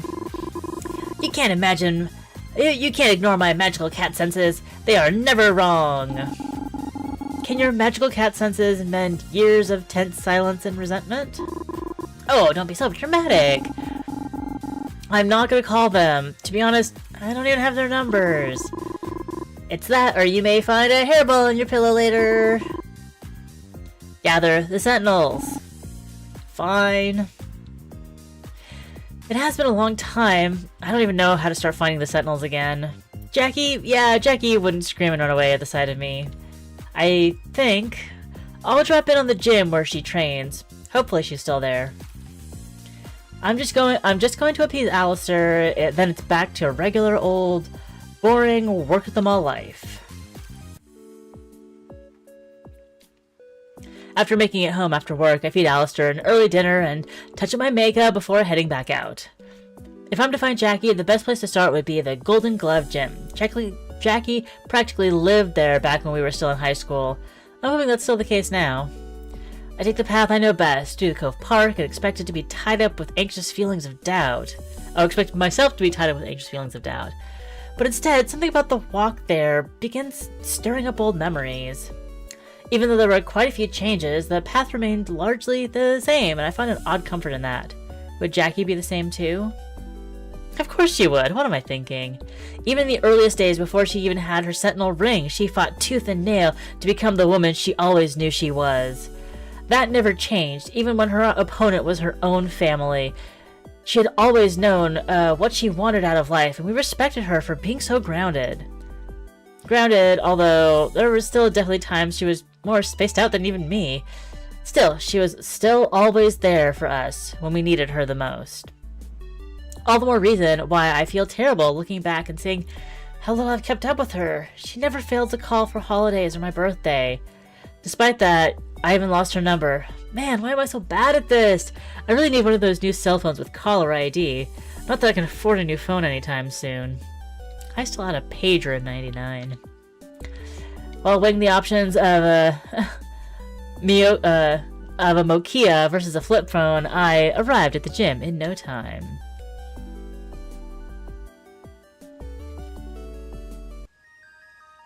The Golden Glove is still open, but it's nearly vacant, save for 2 people. In the center of the ring, I spot Jackie wearing mitts and catching punches for a little girl I've never seen before. And after you break my guard, I want you to land 2 body shots on me as hard as you can. And after that, I'm gonna swing and you need to roll and repeat the pattern. I got it this time, coach. I'm ready. Then show me. Let's go. The new girl starts to throw a flurry of punches that Jackie catches with her mitts. Every so often, she'll let a few slip by her, allowing Leela to hit her in the same spots. Jackie isn't just standing there and taking it either. Every so often, she quickly swipes her mitt near Leela's head to punish, but each time, Leela smoothly ducks and rolls out of the way. Oh, that's it! Now that's how you do it! Now keep your head moving and the pressure on. An opponent will get desperate, making it easier for you to pry open their guard. Coach Martinez, you said this would help me against taller people because it's supposed to lower their chin. How come yours isn't lowering? You'll have to hit hard if you want to lower my chin. What's important, though, is that we build your confidence. You're young, strength will come later. I feel pretty confident I know I could knock someone down in 1 hit. Oh, I would feel pretty confident if I knew I could knock someone down in 1 hit. Ha! I bet you would. You'll have to trust me on this one. Techniques makes a better foundation for confidence than strength ever will. Fact. But if it makes you feel any better, I'm pretty sure this might bruise in the morning. Leela doesn't take long to bask in the praise before she notices and points at me with her glove. Coach Martinez, there's a weirdo watching us. Weirdo? Huh? Jackie is surprised when she turns to see me awkwardly standing at the foot of the ring. She must have been really focused if she didn't notice me until now. Oh, hey, that's one of my weirdos. Hey! Hey yourself, stranger. What are you doing here? What? I can't visit my friend? Friends usually call ahead. You come all gross and sweaty. Well, you see, I like the Sherry, that our main character is speaking in emoticons. You forgot my number, didn't you? Sorry. Who's the weirdo, coach? I came with the weirdo. Ah, right. Leela, this is Sherry. Sherry, this is an old friend of mine from back when we were in high school. Leela stares intently at me as though she were trying to puzzle me out. An old friend and weird hair. Starlight? Huh? Leela? I knew it, I'm right. Jackie, what the hell? Whoa, hold on, I didn't tell her anything. I'm very sorry, my daddy even says so. I already knew Coach Martinez's soul. Jackie, why? It wasn't on purpose. You might not recognize her since it was a while ago, but Leela was someone I rescued back when we were saving the world. It was so cool. You were fighting monsters on a bridge and they were going all whack, wham, pow. It was so crazy. One of the monsters hit the car when Daddy and I were in and boom, over the side. Daddy bumped his head, but I didn't. I wore my seatbelt. Oh, but we were sinking. And then we stopped sinking because we were in a giant bubble, and then bang, the coach came in and busted our window and dragged us out. Wait a minute. Can we go back to the part where your father bumped his head while falling off a bridge? He is alive, right? Huh? Oh, Daddy's too tough to die, silly. He just went to sleep for a bit. Jackie rolls her eyes and sighs. So apparently her father knew my Tio, and out of sheer coincidence she joined our gym about the same time as our breakup. She never seemed to have forgotten my face, I guess. Leela gasped. You dated Starlight Sentinel? That's Leela, the team. We're talking about when the team disbanded. Oh, our breakup. She thought relationship breakup. Oh, I get it. Yeah, that makes a lot more sense. What's that supposed to mean? Yeah, what is that supposed to mean? Okay, hold on. I was there dealing with the monster, and I was nowhere near you. How did you figure out who I am? Oh, that's easy. Coach has no social life, so you had to be one of them. Savage. I mean, like, surely accurate, but savage. Leela! It's true, though.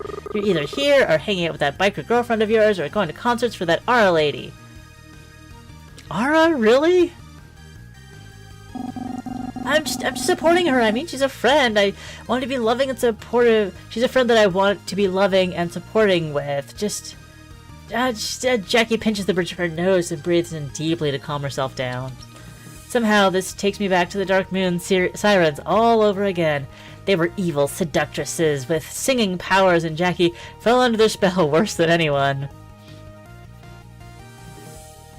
But this is a little different. Ara wouldn't use the same magic on her friend, right? Okay, redo. I just want to be supportive of my friend, and I happen to love their music. Okay. Jackie claps her hands suddenly. Gee, Woody, look at the time. Leela, how about you finish off the day with some jump rope over there before your father gets here? But, hop to it. Leela nearly chips over herself as she runs off without a question. She can be a handful, but she's got a good heart. So, what about you, fearless leader? What have you been up to? Surviving. I work at a makeup store now, and I'm trying not to drown from rent while I figure out what I want to do with my life. Makeup store, huh? That suits you. Good for you. Huh? Are you making fun of me? It's a retail nightmare. I'm not. You're always big on makeup, so it's nice that you got to work somewhere that suits one of your interests while you figure things out, right? It's nice to know we have something in common now. Huh. What do you mean? Huh. Don't worry about it. It's nothing. Are you... you know, that kid's might pour more of a punch than I give her credit for. Say, how about one of those good old-fashioned Starlight patch-me-ups? I sigh to myself, knowing that I'm not going to pull any more out of Jackie once she gets evasive. I look around to see if anyone else is in the gym and when I see that we're alone, I nod my head. Alright, fine. Show me where it hurts. Mostly the sides, here and here. I lower myself down and get a good look, place my hands where she guides me. Jackie's breath hitches when she feels the touch. I forgot about this part. It used to tickle. I don't know how you could forget. I had to heal you more than anyone else on the team. Yeah, that's what happens when your confidence leads with strength and not technique. I see. You know, magical girl. I get it. I could make up the damage Jackie was referring to. It was subtle and still fresh, but I played the role of healer a lot. Now this takes me back. Noticing when something was coming naturally after I had enough experience. Noticing when something was off came naturally after I had enough experience. I wonder what went wrong. Not that I don't appreciate your attention, but are you gonna start soon, or... Huh? I snapped out of my little daydream and noticed my magic was acting up. Oh, there was supposed to be a bright light coming from my fingertips. That's not supposed to happen. What's wrong, Sherry? My light is dim. It's supposed to be way brighter than this. What? Are you serious? Yes, I am serious. Look. I try straining my magic some more, but the night never grows any brighter. Oh, that is weird. It is. Is it helping at least? Do you feel it? Kinda. It's a little tingly. Maybe my tickle tolerance has gone up. Alistair warned me something strange was going on. This must be it. Jackie, have you had any issues with your magic? Oh, I haven't touched it in ages, Sherry. Mine's a little dangerous to be throwing around in retirement, especially if your healing isn't working too well. I really don't want to bust open another punching bag for this. Those are pricey. You know mine is kind of fickle anyways. You're better off asking everyone else. Besides, if the little dude says something is up, he's usually right. I tried my best to hold back a groan. I knew I had a "I told you so" waiting for me when I got home. More than that, this was not how I pictured meeting up with everyone again. Fine, I guess I have some phone calls to make. Do you think that maybe you could... Missing their numbers too? Yeah. Don't worry, I got you. Jackie runs across the gym and pops open a door leading to an office. I can hear her scrambling for a few things here and there, but soon enough she comes out with a piece of paper and hands it to me. Here, this should have all our numbers. Once Layla gets picked up, I'll be good to go. Okay. Just give me a call when you figure out where and when. But for now, I gotta get back to her training. We've got time. Ditch the rope, Leela. Let's take it back to the bag. Same routine as earlier. Show me how you're going to be the champ. Yes, coach. Leela straightens up, tightening her footwork. She releases a barrage of punches upon the training bag.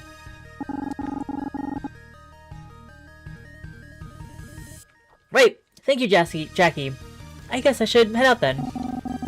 Hopefully I'll see you soon. After saying my goodbyes, I take one last look around the gym and wave to Leela before I leave. I text the former Sentinels to meet at the park. I scope out a place that's empty so we won't be overheard. Magical Girl 101. Keep your identities and intel secret. Too bad our old hideout was destroyed when Solaire lured the treacherous tango dancers right to us. Used the wrong card from his magical deck and blew the whole place up. Oh, Solaire, I hope you never meet him. Ever. Ever, ever. I'm serious. Shudder? What? Anyway, you did send out the messages, right? Pages have been sent all round. I wonder what Ara will be wearing today. Alistair, not you too. Not this again. Mercifully, someone has arrived before I hear another, someone has arrived before I hear another rhyming ode to Ara. Looks like Ara and Jackie are here first. I caught her on the way in. She's hard to miss. I'll take that as a compliment. Miranda, aka Sentinel Nova, arrives next. She still has that glow about her. Her specialty was creating things out of stardust, and then exploding them. She was never the most talkative member of the group, but she always pulled more than her weight. Hey everyone. Long time no see. Miranda nods awkwardly. Yeah, it's kind of partly my fault for not seeing her. Best not to shine too bright of a light on that. Jackie and Miranda share a brief but friendly wave. Those two were never super close. Ara bounces towards her. But Ara bounces forward to her. Miranda, how's work going? Oh, where do you work now? You didn't know? Typical. You didn't know where I worked until this morning. I wouldn't say that's my fault. Come on, you two. Sherry, I'm working at a wood shop these days. It's good. I really wanted to put our magic days behind us, so I was surprised you called. It's hard thinking back on those times. The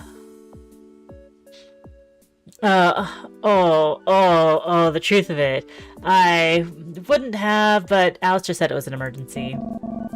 Okay, I'll hear it out, but I'm not sure I'm ready to rejoin the fight just yet. I understand. So that's almost everyone, but there's still someone missing.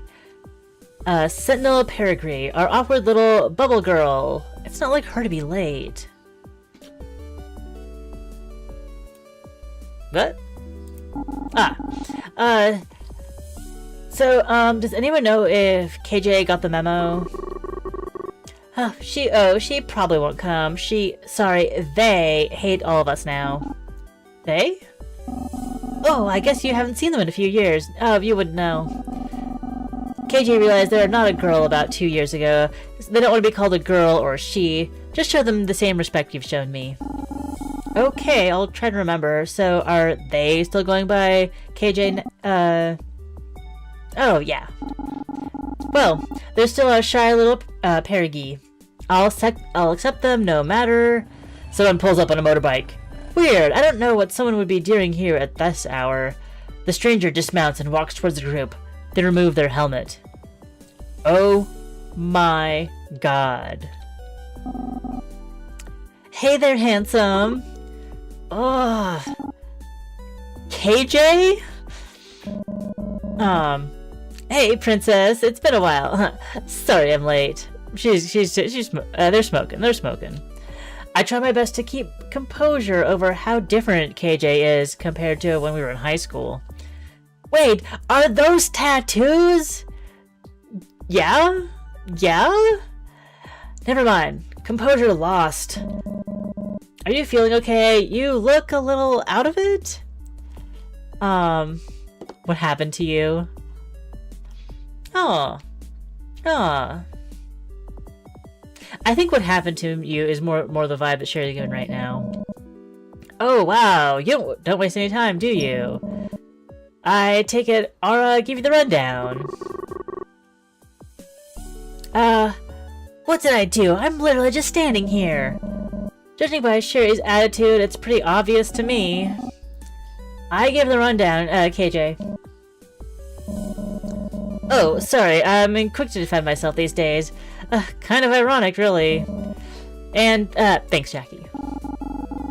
I'm sorry too, KJ. It's just a lot of change to take in all at once. Yeah, I guess it is. So, do I get my apology, or... Oh, yeah. Sorry, Boyoung. You know what? I'm not gonna bite. Anyways, I don't think we came here to hear my life story. I take it there's a problem? Alistair has been behaving really strangely during this conversation. He must be really anxious. Come on, tell them! Has anyone noticed their magic failing? Oh, I haven't tried using my magic recently, but I have been feeling more exhausted than usual. But that might be because of my new schedule. I've been a lot busier since I started working on the sentimentality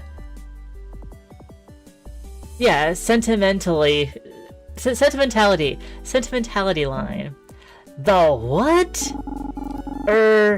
I'll let someone fill you in on that later. Anyone else? Have you tried using magic lately? No, but... Miranda sighs, hold out her hand, palm upward. Specks of dust begin to stream from her fingertips, materializing out of thin air. They swirl around her hand in an ethereal glimmer before disappearing in a tiny, controlled explosion.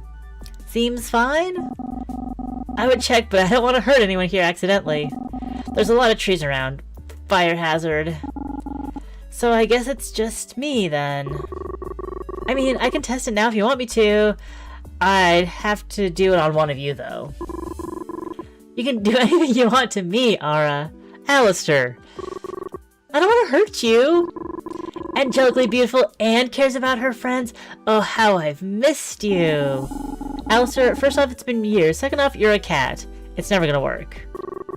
Don't speak on my behalf. I missed you too, kitty. Just because you're single and lonely doesn't mean you have to just because you're single and lonely doesn't mean you have to project onto me. Wow. Wow. This is why we haven't actually taught cats how to talk. Oh, I really missed you. Oh, anyway, Aura, use your magic, attack magic on me. I can take it. Didn't you literally just say your healing powers aren't working? Oh, right. Okay, I can still take it, but go easy. Unless you want to use your, unless you want to use the charming attack on, no. Miranda, cover your ears, okay? I know you have sensitive hearing. Wait, what? My hearing's perfectly normal. I don't need to be babied. Miranda gets cut off because Aura lets out a screeching high note. Quietly, but not so quiet that it doesn't send a shockwave of pain through my skull. Ow, ow, ow, ow. I said go easy on me. When I look back at her, Era is staring at me like I'm a ghost. I did. That should have knocked you out if you were, that should have knocked you out if you were defending. You weren't, and it still barely did anything. Huh? Was I supposed to be doing something? Nobody gave me the usual order to defend somebody while they did something stupid. Knock me out? That's not going easy.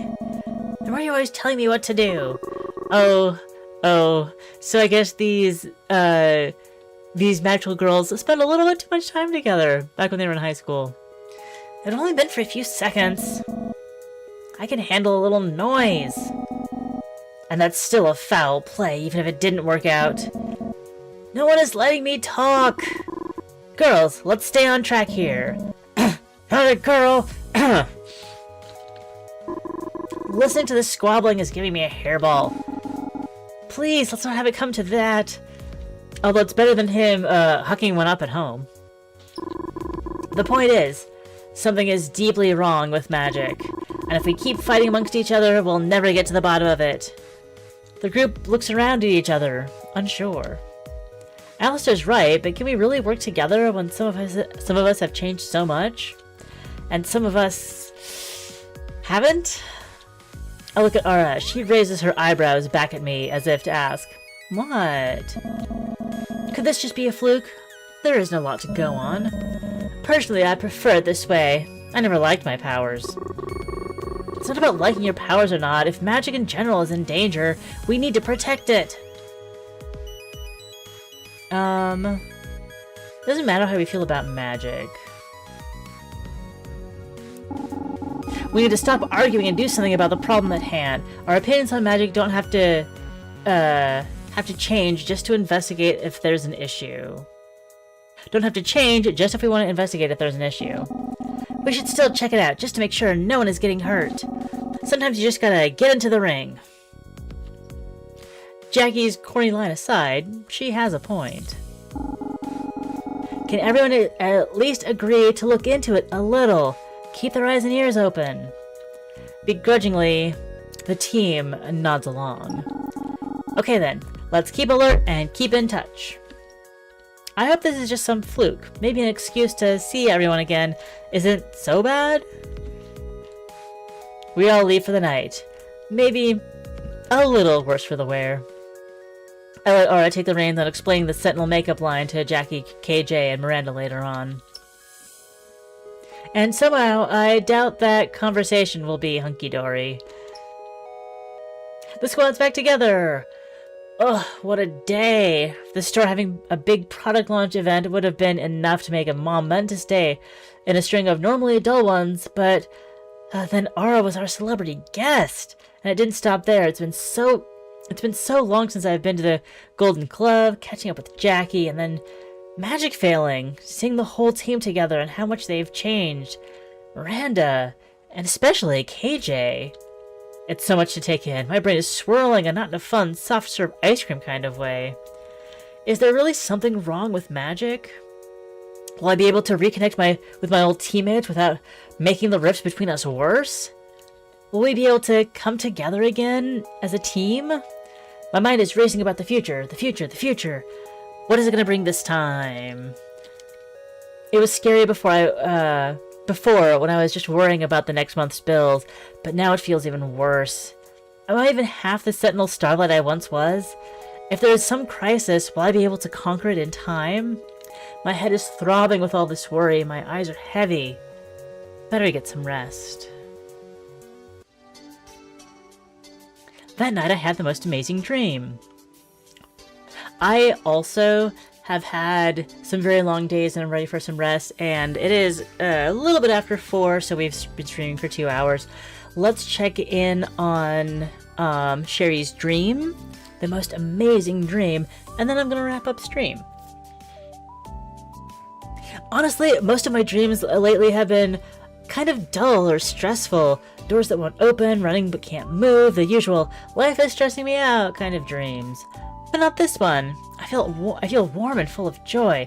It's nice to end on a happy note, huh? Let's see if you can finish your nails by then. How many do you have left? I can read a little slower. It's like living through, but if I don't, thank you for the stream. No problem, ass. It's like living through a movie of some of the Sentinel's greatest hits.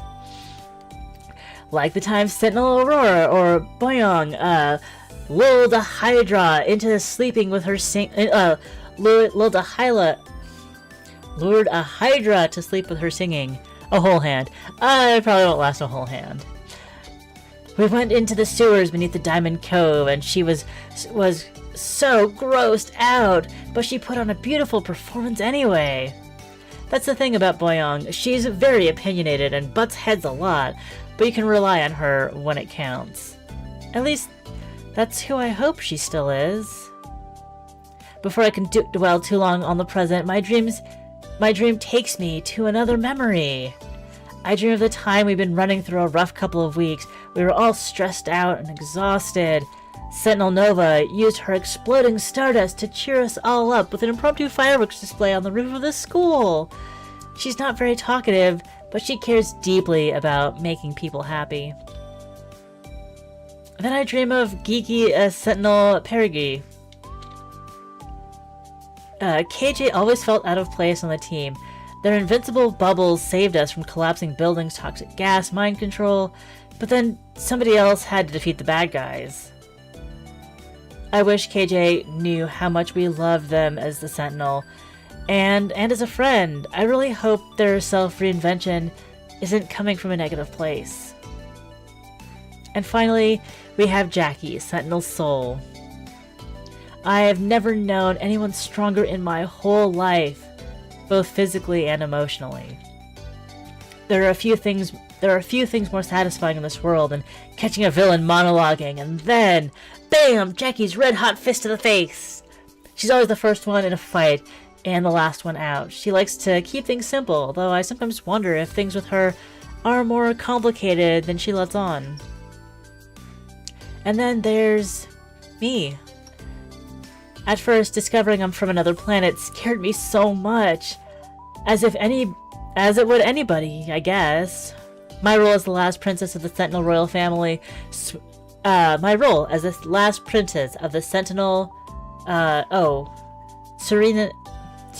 last princess of the Serenita royal family. Sworn guardians of truth and justice. Seemed like big shoes I could never fill. But I did. After many years of victories and defeats, I realized I'd grown into somebody both my adoptive and birth parents would be proud of. And then that chapter of my life ended. But the years kept coming. And they don't stop coming. And I found myself stuck in a loop and unsure what to do. How do you top saving the world? Does it all just get worse from here? Did I peak in high school? I wish I could go back to those simpler days. Life made sense. I knew my purpose. I had friends.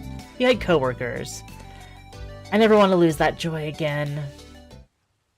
Beep, beep, beep, beep, beep, beep, beep. My alarm clock pops my dream like a balloon. I lay there for a while, staring at the ceiling. Well, save in slot 1. Oh, it's almost exactly 6 months apart. Okay. Oh, that was a lot of talking. I'm gonna need some voice therapy. I'm gonna need like some honey tea after this.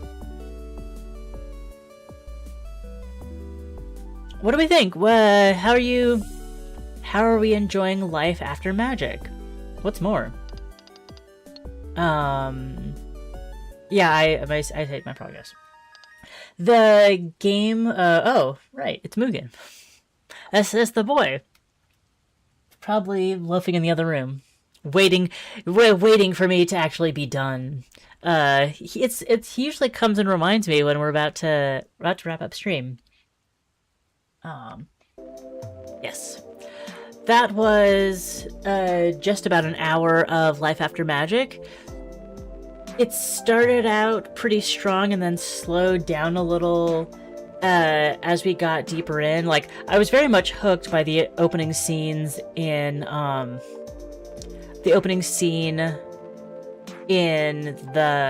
I think I really liked Lise. I think Lise might be like one of my favorite characters. This is where we have the Steam page. Played about an hour. Lise was my favorite character so far, although like I do like Jackie and I liked Leela, Jackie's little Jackie's student. And then like when we got to the park and we were dealing with the whole dynamic and like reintroducing everybody and seeing the friction between the former girl squad. Excuse me. Girl and NB squad. It lost some of the tempo so far. It seems like the playtime for this game is around 6 to 9 hours, which is actually a lot. So I'm guessing that it smooths out and gets more dynamic as things progress. So I'd be open to streaming more of this in the future. Maybe on Twitch. Maybe it'll be a Twitch thing. And then the VODs will come to YouTube eventually. But yeah, I am so thoroughly enamored with taking my Dark Knight girlfriend to the corner store. That was incredible. That one was... how do I sing the praises of that game? It was short, it was funny, it was touching, it made me so happy. And yeah, that's it. I made it through 12 consecutive days of streaming. We made it. I haven't counted the hours that I did, but it was several, and I'm ready for a break. I'm so happy to be having, like, still love doing this. Still, like, one of my favorite things, getting to play games and, like, share them with people. It's been a long 12 days. So, thank you so much for being here. Thank you, Ass and BD, and I think Either Or stopped by earlier, which was lovely to see him. And I'm going to say thank you to Amy, because Amy's been here for so many of my streams in the past, during the Next Fest season, and I appreciate her support. Thank you, visitors, VOD watchers, and lurkers. Appreciate you too. I would be doing this anyway, but knowing that people are watching, it makes it even better. I'll be back on Monday at 2 o'clock to... Oh wait, no, we do have a couple more Pride demos to play, including Who Done It, which is a mystery demo about who did I sleep with last night, which is hilarious to me. I can't wait to play that. And we might run out of games after that. We've reached the bottom of the queue. Not remotely. Not ever. Not possible. Okay. Have a great weekend, everybody. Thanks again. I'm gonna go take a nap. Bye-bye.